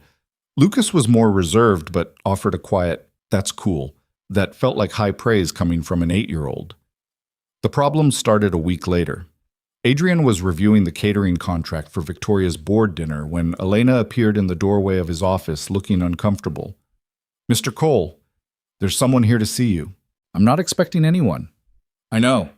He says his name is Marcus Hayes and he's Lucas's father. Adrian's blood went cold. Where is he? Front entrance. I didn't let him pass the gate. Good. Keep him there. I'll handle it. Adrian found Victoria in a conference call and knocked sharply on her study door. She looked up, annoyed, then saw his face and immediately muted the call. What happened? Marcus is at the front gate. Victoria stood so fast her chair rolled backward. What? Elena stopped him. He's asking to see Lucas. Absolutely not. That's what I thought. But we should probably... Victoria was already moving, grabbing her phone and dialing. Andrew, I need you at the house immediately. Yes, now. Marcus showed up. Andrew was Victoria's head of security, a former cop who looked like he could break someone in half without trying. He arrived within 10 minutes, and the three of them walked down to the gate together. Marcus was leaning against a rental car, smoking a cigarette. He was maybe 40, well-dressed in that casual, expensive way that screamed wealth without effort. Handsome in a way that had probably opened doors for him his entire life. Adrian hated him on sight. "Victoria," Marcus said, dropping his cigarette and crushing it under his shoe. "You look good." "What are you doing here?" Victoria's voice was ice. "I came to see my son." "You gave up that right." "I made a mistake. I'm trying to fix it." 3 years too late." Marcus's eyes flicked to Adrian. "Who's this? The new nanny?" "I'm the house manager," Adrian said evenly, "and you need to leave." "I'm talking to my wife." "Ex-wife," Victoria corrected. "And Adrian is right. You need to leave before I have security remove you." Marcus laughed, but there was no humor in it. "You're really going to keep me from my own kid?" "I'm going to protect my son from a father who abandoned him." "I didn't abandon him. We agreed I'd step back while we worked on the divorce."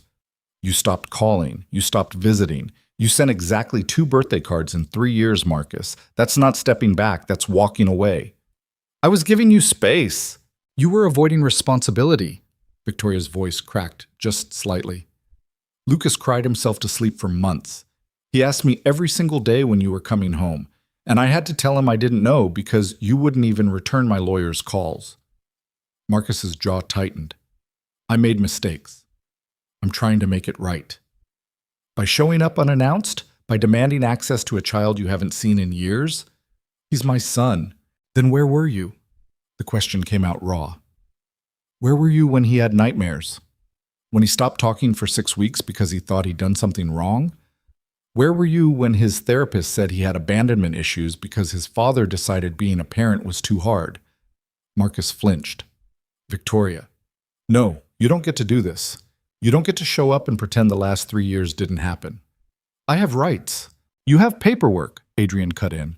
"And according to that paperwork, you're currently fighting termination of parental rights. So until that's settled, you don't have anything." Marcus's eyes narrowed. "And who the hell are you to talk about my son?" "I'm the person who's been here, the person who helped Victoria put him back together after you broke him." "You've known him for what, a few months?" "I'm his father." "Biologically, sure. But being a father is more than genetics. It's showing up. It's being there when things are hard, and you failed at that." Marcus took a step forward, and Andrew moved immediately to block him. "I'd think very carefully about your next move, Mr. Hayes," Andrew said calmly. Marcus looked at Victoria. "I'm not giving up. I want to see Lucas." "Then you'll see him in court," Victoria said. "With lawyers and a judge and a child psychologist who will testify that you showing up like this is harmful to his emotional development. Now get off my property before I call the police." Marcus stared at her for a long moment, then got in his car without another word. They watched him drive away. Victoria's hands were shaking. "You okay?" Adrian asked quietly. "No." Andrew cleared his throat. "I'll make sure he doesn't come back, and I'll brief the rest of the security team. Thank you, Andrew." When they were alone, Victoria turned to Adrian. "He's going to fight this," she said. "I know. And he has money. Not as much as me, but enough to make this ugly." "Let him try." Victoria's eyes were bright with unshed tears. "What if the court sides with him? What if they say Lucas needs his father?" "Then we'll deal with it. But you heard your lawyer. You have documentation, therapist reports, 3 years of evidence that he wasn't there." "That might not be enough." Adrian pulled her close. "Then we'll make sure it is." That night, Victoria told Lucas what had happened. Adrian sat beside her on the couch in Lucas's room while the boy listened with that too serious expression that made him look older than 8. "Your father came to the house today," Victoria said carefully. "He wants to see you." Lucas's face went blank. "Why?" "I don't know, sweetheart. But I told him no." "Good." The word was so matter-of-fact that Victoria actually flinched. "Lucas, I don't want to see him, Mom. He left. He doesn't get to just come back." "I know, and I'm going to make sure he can't force you to." Lucas looked at Adrian. "Is he going to take me away?" "No," Adrian said firmly. "That's not going to happen." How do you know? Because your mom won't let it happen, and neither will I. Lucas studied him for a long moment. You promise? Adrian knew he couldn't actually promise that. The courts could rule however they wanted. But looking at this kid who'd already been abandoned once, Adrian couldn't bring himself to hedge. I promise. Lucas nodded, and some of the tension left his shoulders. That night, after Lucas was asleep, Victoria and Adrian sat in her study going over legal documents her lawyer had sent. Marcus's attorney filed for emergency visitation, Victoria said, scanning the pages. They're claiming I'm alienating Lucas from his father. That's insane. That's family court. Victoria rubbed her eyes. The hearing is in 2 weeks. What do we need to do? Prepare. My lawyer wants to interview Lucas, get a statement from his therapist, compile evidence of Marcus's absence. What about character witnesses? Victoria looked up. What? People who can testify about how you are with Lucas, how much you've changed in the past few months. Who would I ask? Adrian gestured around the study. Thomas, Maria, Elena, people who see you with him every day. They work for me. Their testimony would be biased. Everyone's testimony is biased. That's how testimony works. Adrian leaned forward. But they can talk about the dinners, the pizza nights, the way you show up now. A judge needs to see that you're not the same person you were when Marcus left. Victoria was quiet for a long moment. I'm scared, she admitted. I know. What if I lose him? You won't. You can't know that. Adrian reached across the desk and took her hand. Then we'll fight like hell to make sure it doesn't happen. The next 2 weeks were a blur of preparation. Victoria's lawyer, a sharp woman named Rebecca, who looked like she could argue circles around anyone, interviewed everyone in the household. She spent an hour with Lucas, carefully asking questions designed to gauge his feelings about his father without traumatizing him further. Adrian gave his statement too, talking about what he'd observed over the past few months. The way Victoria had gone from distant and removed to present and engaged, the family dinners, the laughter, the way Lucas had started smiling again. Rebecca listened carefully, taking notes. You're close with the family, she observed. I work for them. It seems like more than that. Adrian kept his expression neutral. I care about Lucas, and I want what's best for him. And what's best for him is staying with his mother? Without question. The hearing fell on a Thursday. Victoria wore a navy suit that made her look like she was heading into a board meeting, armor firmly in place. Adrian wanted to go with her, but Rebecca advised against it. The fewer people in the courtroom, the better, she said. This needs to feel intimate, not like a production. So Adrian stayed home with Emma and Lucas, trying to keep them distracted while his stomach twisted itself into knots. Emma wanted to play in the garden. Lucas wanted to sit in the library and read. Adrian split the difference, setting up a blanket outside where Lucas could read while Emma hunted for marshmallow. Is Mom going to be okay? Lucas asked after a while. Yeah, buddy, she's going to be fine. What if the judge says I have to go with my dad? Adrian set down the book he'd been pretending to read. Do you want to go with your dad? No? Then you tell the judge that if they ask. Your mom's lawyer said you might have to talk to the judge. And if you do, you just tell the truth about how you feel. Lucas chewed his lip. What if he gets mad? Your dad? Yeah. Then he gets mad. But you don't have to protect his feelings, Lucas. You're 8. You get to say how you feel. Lucas nodded slowly, processing. Emma appeared from the bushes holding a dandelion. I couldn't find marshmallow, but I found this. It's for Mom. For good luck. Adrian's throat tightened. She's going to love it, baby. Victoria came home at 4:30. Adrian heard the car in the driveway and met her at the door. She looked exhausted, her makeup slightly smudged, her hair falling out of its twist. How did it go? Adrian asked. I don't know yet. The judge took it under advisement. We'll have a ruling in a week. A week? Could be worse. Could be a month. Victoria's voice was flat, drained of emotion. Where's Lucas? Library. She headed that direction, and Adrian followed. Lucas looked up when they entered, and his whole body tensed. Hey, sweetheart, Victoria said, sitting beside him on the couch. I'm okay. Everything's okay. Did you see Dad? I did. What did he say? Victoria chose her words carefully. He said he misses you, that he wants to be part of your life again. Lucas's hands clenched on his book. What did you say? I said that was up to you, and that no one was going to make you do anything you don't want to do. Good. Victoria pulled him close, and Lucas let himself be held in a way he usually resisted. I love you, Victoria whispered. No matter what happens, I love you. Okay? I love you too, Mom. Adrian left them alone and went to find Emma. That night, after the kids were in bed, Victoria fell apart. Adrian found her in her bathroom, sitting on the floor with her knees pulled to her chest, crying so hard she was shaking. He didn't say anything, just sat down beside her and pulled her against his chest. I can't lose him, Victoria sobbed. I can't. You won't. You don't know that. I know you're a good mother. I know Lucas loves you, and I know that judge saw that today. What if it's not enough? Adrian pressed his lips to her hair. Then we'll figure out the next step. But you're not doing this alone, Victoria. I'm right here. She cried for a long time, and Adrian just held her. Eventually, her breathing evened out. I'm sorry, she whispered. For what? For falling apart. You're allowed to fall apart. That's what I'm here for. Victoria pulled back to look at him, her eyes red and swollen. I don't know what I'd do without you. Good thing you don't have to find out. She kissed him, desperate and clinging, and Adrian kissed her back. They ended up in her bed, and for the first time since they'd started whatever this was, it felt like more than stolen moments. It felt like a promise. The ruling came 6 days later.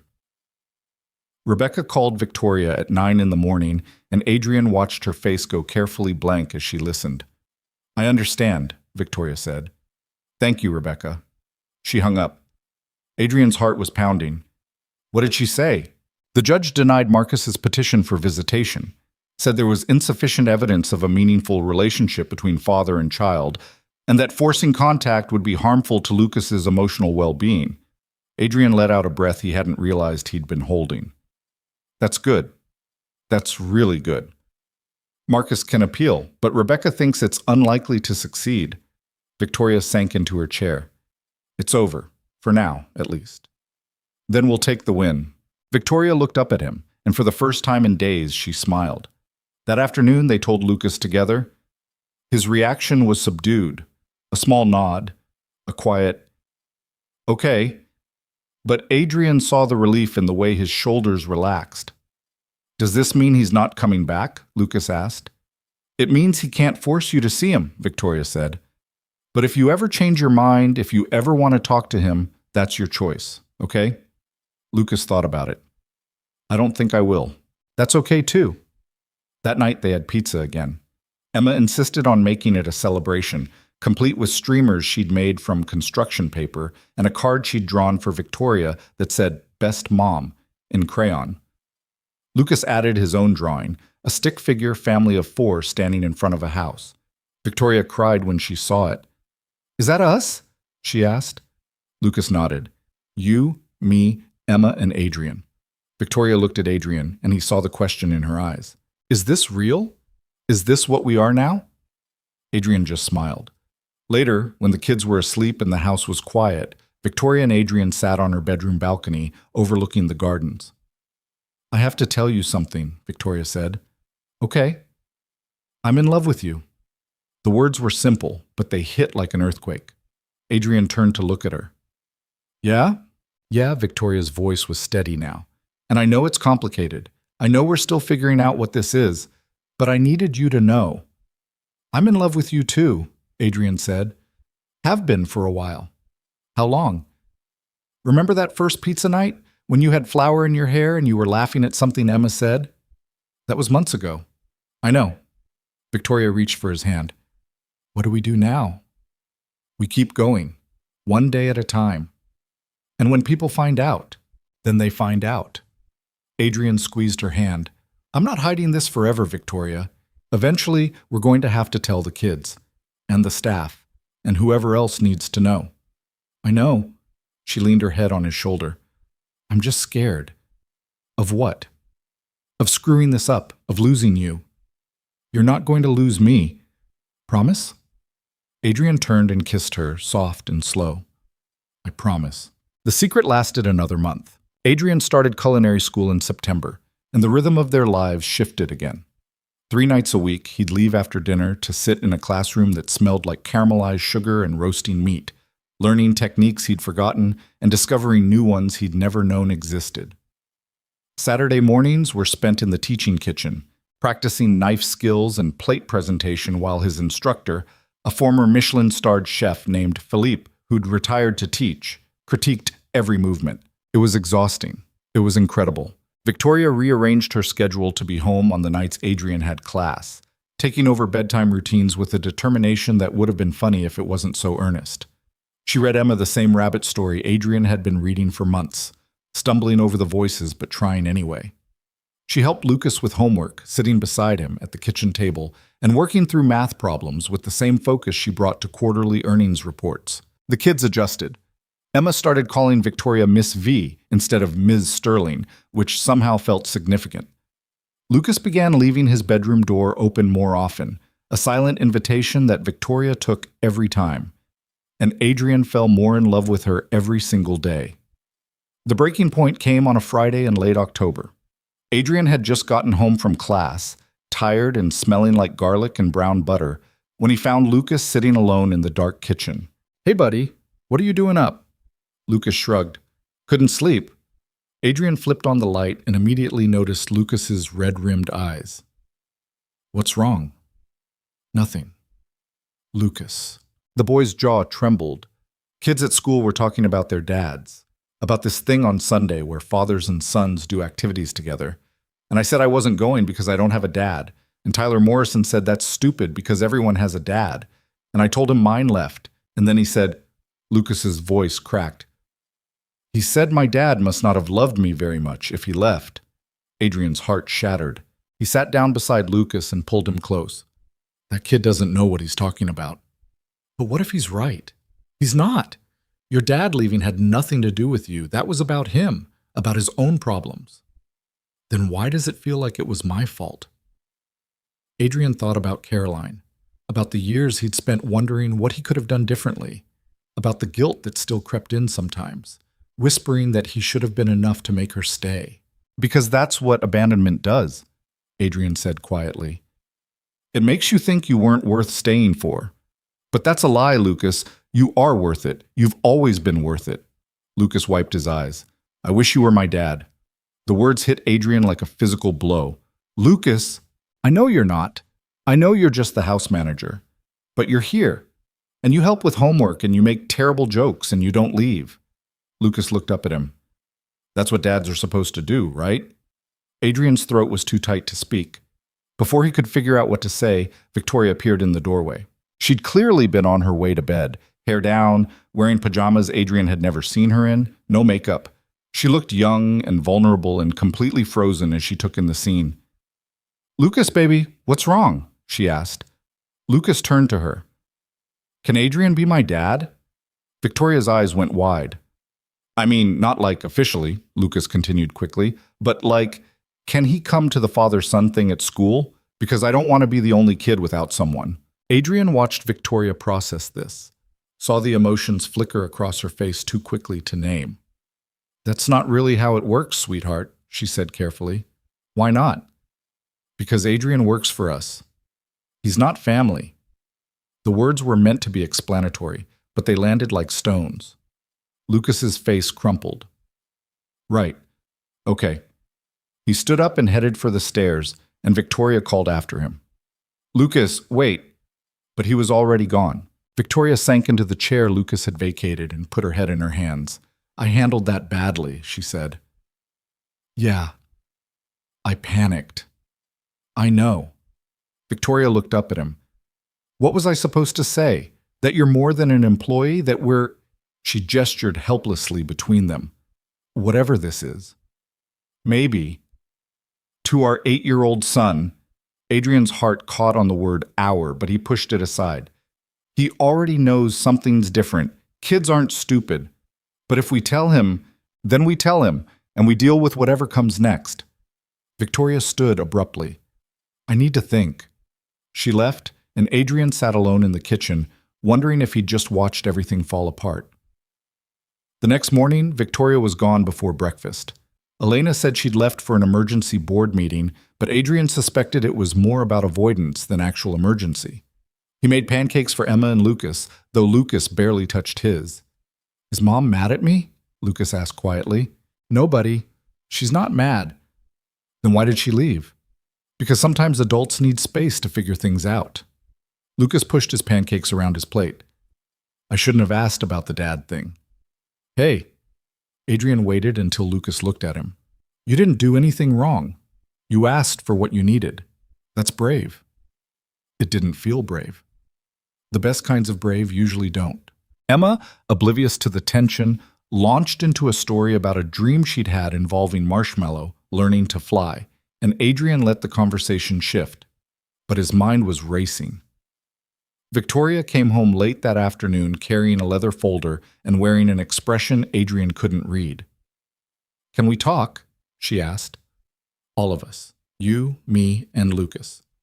Adrian's stomach dropped. "Okay."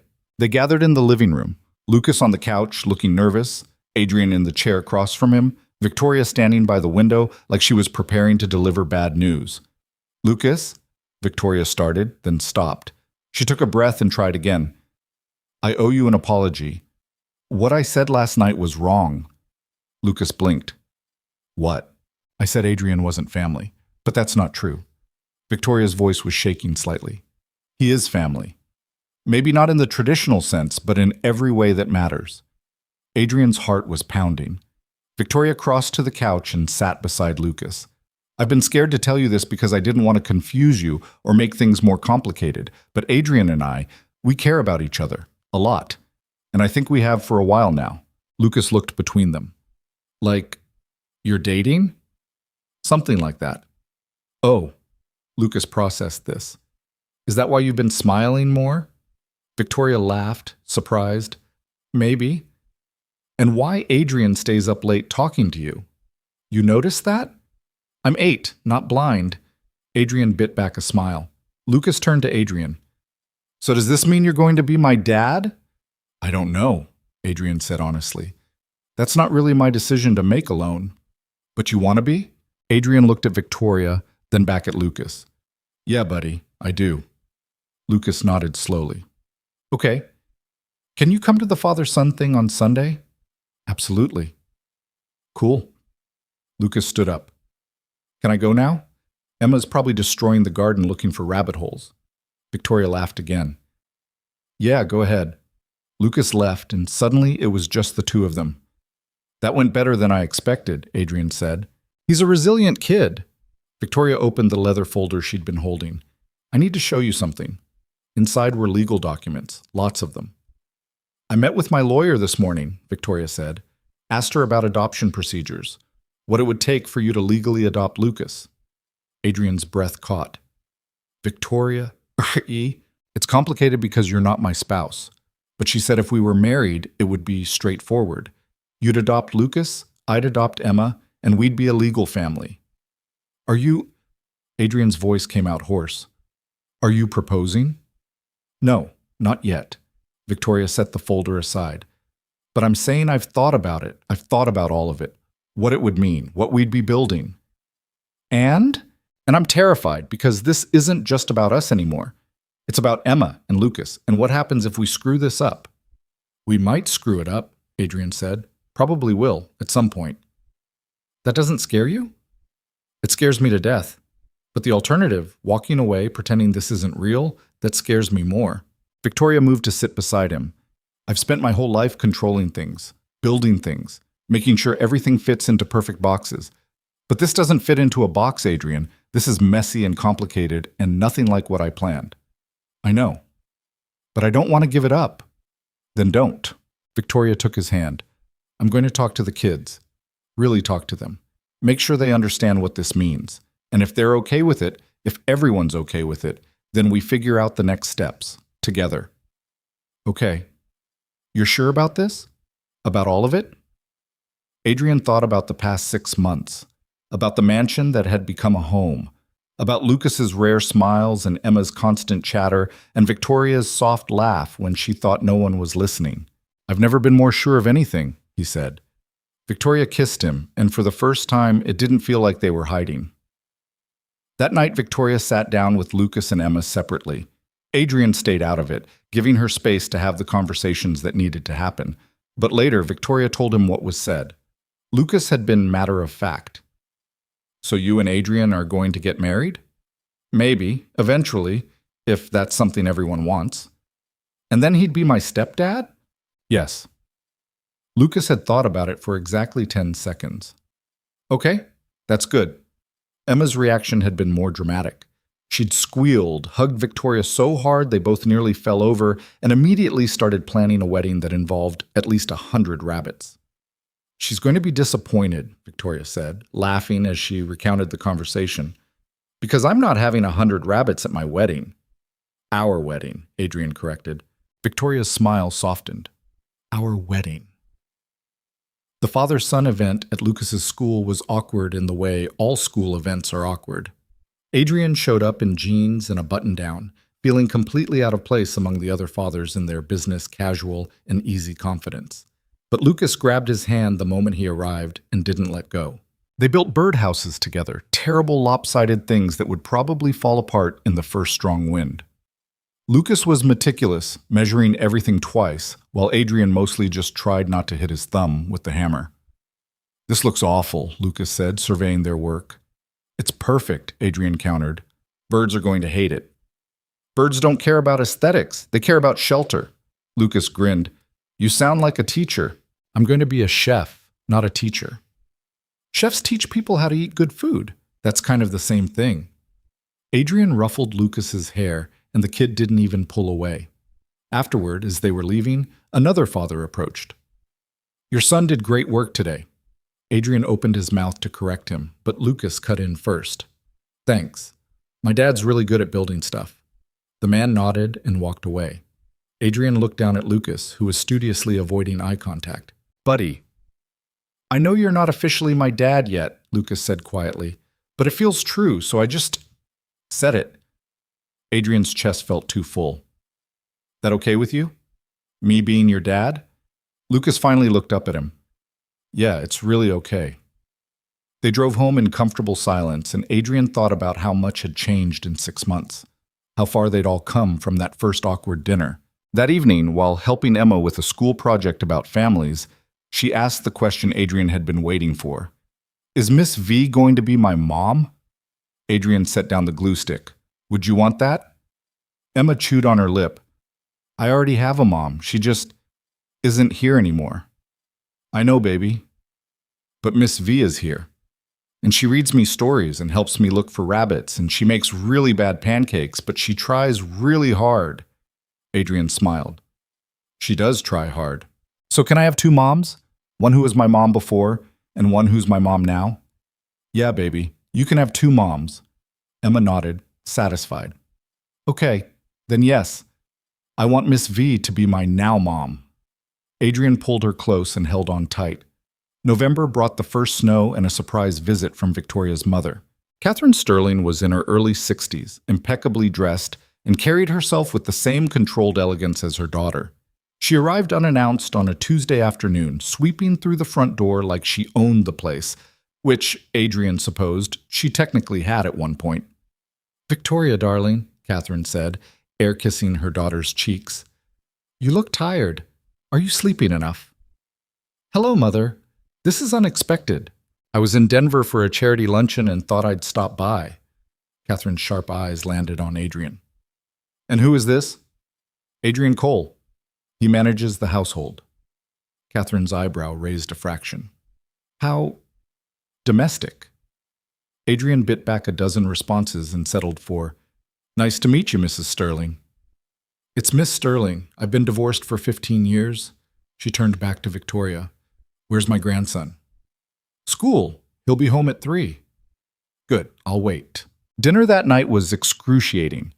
Catherine held court at the head of the table, asking pointed questions about Lucas's grades and extracurricular activities, while Emma tried very hard to use her best manners and kept accidentally dropping her fork. Emma, darling, hold your utensil properly, Catherine instructed. She's 7, Adrian said mildly. She's doing fine. Catherine's gaze sharpened on him. I wasn't aware the house manager participated in family dinners. The temperature in the room dropped about 20 degrees. Victoria set down her wine glass. Mother, Adrian is more than the house manager. Oh? He's family. Catherine's expression didn't change, but something cold flickered behind her eyes. I see. How modern of you. It's not modern. It's honest.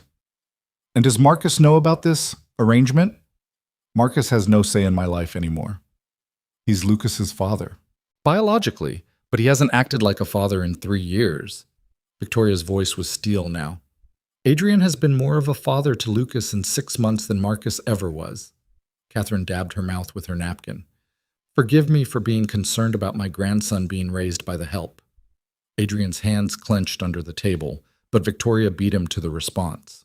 Adrian is not the help, Mother. He's the man I'm in love with. And if you can't be respectful of that, you can leave. The silence that followed was deafening. Lucas and Emma both stared at their plates, and Adrian felt like he'd been punched. Catherine stood slowly. I think I will leave, actually. Clearly you've made your choices, Victoria. I just hope you don't come to regret them. The only thing I regret is not standing up to you sooner. Catherine left without another word, and the door closed behind her with a decisive click. Victoria sat back down, her hands shaking slightly. Well, she said, that could have gone better. Lucas looked up. Grandma's kind of mean. Yeah, buddy, she is. Are you okay, Mom? Victoria smiled, and it was real. Yeah, I really am. That night, after the kids were in bed, Adrian found Victoria on her balcony again. Your mother hates me, he said. My mother hates everyone. Don't take it personally. She called me the help. I know. I'm sorry. Adrian leaned against the railing beside her. Does it bother you? What she thinks? It used to, for most of my life, actually. Victoria looked out at the dark gardens. My mother built her entire identity around appearances. Who we knew, what we owned, how things looked from the outside. And I spent 30 years trying to live up to that, trying to be the daughter she wanted. And now? Now I don't care, because I finally figured out that her approval was never going to make me happy. The only people whose opinions matter are standing in this house right now. Adrian pulled her close. I'm proud of you. For standing up to my mother? For choosing us. Victoria turned in his arms. There was never really a choice, Adrian. It's always been you. Christmas came faster than any of them expected. Emma wanted a tree that touched the ceiling. Lucas wanted something more modest. They compromised on a 12-foot spruce that took 4 people to set up and looked slightly drunk no matter how much they adjusted it. Decorating became a full family affair. Victoria tried to organize it, color-coordinated ornaments, strategic placement, but Emma had other ideas, and within an hour the tree was a chaotic explosion of mismatched decorations and tinsel. It's supposed to be balanced, Victoria said, staring at the lopsided result. It's perfect, Adrian countered. Lucas hung a handmade ornament he'd crafted in art class, a clay snowman with a slightly melted face. Emma added 6 rabbit-themed decorations she'd convinced Adrian to buy at the craft store. Victoria stepped back and surveyed their work. It's terrible, she said. Yep, Adrian agreed. I love it. Me too. Christmas morning was chaos. Emma was up at 5:30, jumping on Lucas's bed until he groaned and threw a pillow at her. They thundered downstairs together, and Adrian and Victoria followed at a more reasonable pace, both clutching coffee like lifelines. The living room looked like a wrapping paper tornado had hit it within minutes. Emma tore through her presents with abandon while Lucas opened his carefully, saving the paper. Victoria gave Adrian a watch, simple, elegant, probably expensive. Adrian gave Victoria a framed photo of all 4 of them from Thanksgiving, the one where Emma had chocolate on her face, and Lucas was actually smiling and nobody looked perfect. Victoria cried. That afternoon, while the kids played in the snow outside, Adrian found Victoria in the kitchen attempting to make hot chocolate from scratch. You know we have a chef for this, right? He teased. Thomas has the day off, and I wanted to try. How's it going? Victoria looked down at the pot of chocolate that had somehow seized into a grainy mess. Terribly. Adrian laughed and took over, fixing the chocolate while Victoria watched with an expression somewhere between admiration and annoyance. How do you make it look so easy? She asked. Practice, lots and lots of practice. I'm not good at this. The domestic stuff. You're learning. That's what matters. Victoria was quiet for a moment. I called my lawyer yesterday. Adrian's hand stilled on the whisk. About? About us. About making this official. She pulled out a small velvet box from her pocket. I know I said I wasn't proposing yet, but I changed my mind. Adrian's heart stopped. Victoria opened the box. Inside was a simple platinum band. I'm not doing this the traditional way because nothing about us has been traditional, she said. But I love you, Adrian Cole. I love the way you make Lucas laugh and how you never give up on Emma's rabbit obsession. I love that you call me out when I'm being too controlling and that you make terrible jokes and that you're willing to build a life with me even though it's messy and complicated. Adrian couldn't speak. So I'm asking, Victoria continued, will you marry me? Yes, Adrian managed. Absolutely yes. She slid the ring onto his finger and it fit perfectly. They kissed in the kitchen while the hot chocolate threatened to boil over, and neither of them cared. The kids found them a few minutes later. Are you guys kissing again? Emma asked. Gross. We're engaged, Victoria said. Adrian and I are getting married. Emma shrieked with joy. Lucas just smiled and said, finally. The wedding happened on a Saturday in late March.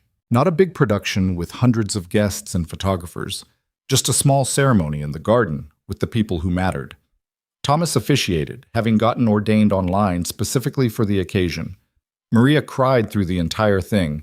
Elena handled logistics with military precision. Lucas stood beside Adrian, looking grown up in his suit. Emma was the flower girl and took her job very seriously, scattering petals with the intensity of someone diffusing a bomb. Victoria wore a simple ivory dress and flowers in her hair, and when she walked down the makeshift aisle, Adrian forgot how to breathe. The vows were short. Adrian promised to love her even when she was being impossible. Victoria promised to try not to be impossible too often. They both promised to show up, to stay, to build something real together. When Thomas pronounced them married, Lucas and Emma cheered and Adrian kissed his wife for the first time. The reception was in the mansion, with music and food, and the kind of laughter that echoed through rooms that had once felt so empty. Adrian danced with Emma, who stood on his feet and giggled the whole time. Victoria danced with Lucas, who tolerated it with good grace. Later, when the kids were occupied with cake, Victoria pulled Adrian onto the makeshift dance floor. Happy? She asked. Incredibly. Even though my mother didn't come? Especially because your mother didn't come, Victoria laughed. Fair point. They swayed together and Adrian looked around at the life they'd built. At Lucas helping Emma chase Marshmallow through the garden. At Maria and Thomas arguing good-naturedly about the cake recipe. At the house that had transformed from a cold mansion into a home filled with noise and mess and love. I never thought I'd have this, Adrian said quietly. What? A house in the suburbs and 2 kids? A family. A real one. Victoria rested her head on his chest. Me neither. 6 months later, the adoption papers were finalized. Emma became Emma Cole Sterling.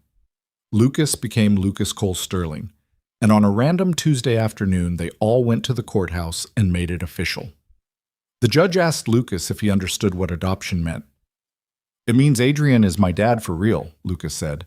Not just because he acts like it, but because it's legal. The judge smiled. That's exactly right. She asked Emma the same question. It means Mom, Emma corrected herself, is my mom now, and we're all a family. And is that what you want? Yes. Emma nodded so hard her entire body moved. More than anything. The judge signed the papers, and just like that, they were official.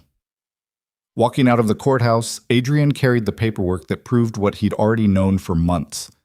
They were a family, messy, complicated, imperfect, but real. That night, they made pizza again. It had become their tradition, their way of celebrating everything that mattered.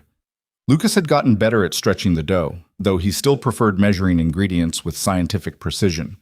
Emma still got flour everywhere and didn't care. Victoria had learned to relax about the mess, even when sauce ended up on the ceiling. Adrian stood back and watched them, these 3 people who'd become his whole world.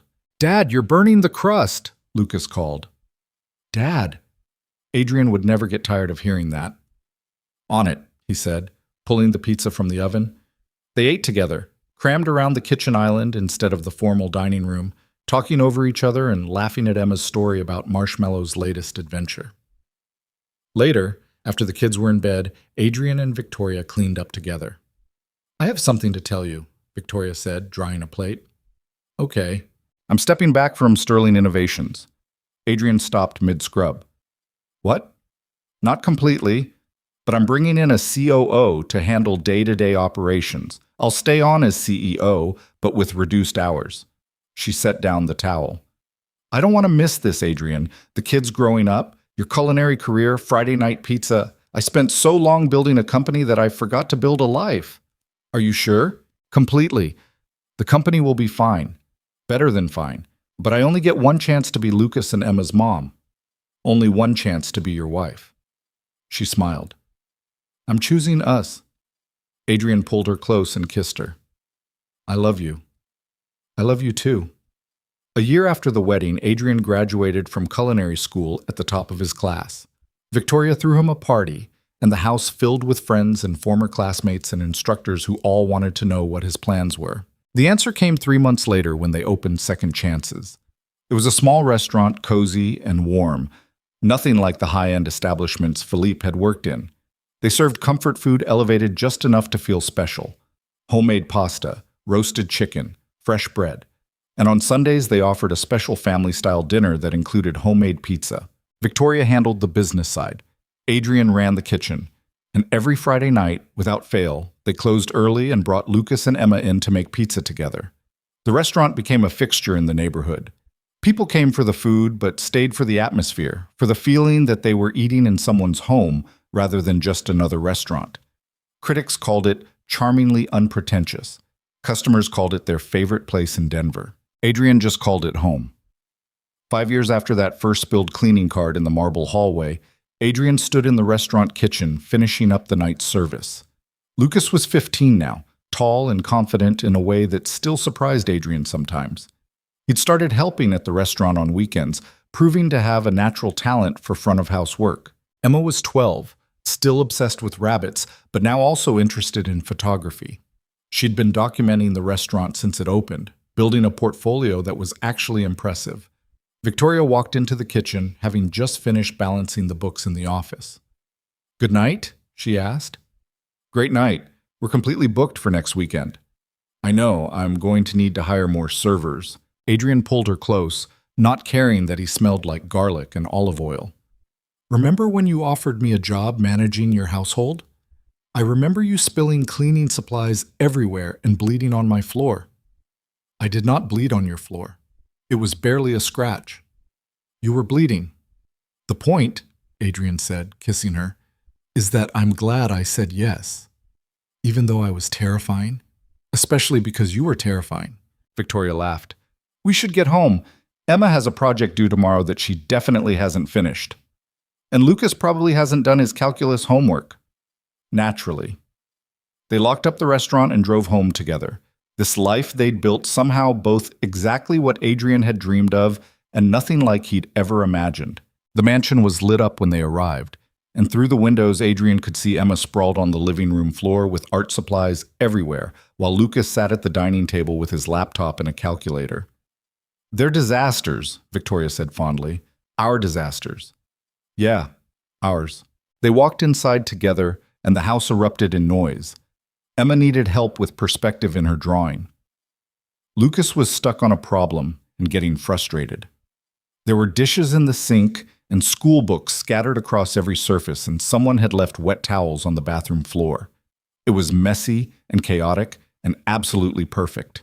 That night, after helping Emma finish her project and talking Lucas through his homework, and nagging both of them about the towels, Adrian found Victoria already in bed reading. "Long day," she said, setting down her book. "Good day." "The best kind of long." Adrian climbed into bed beside her.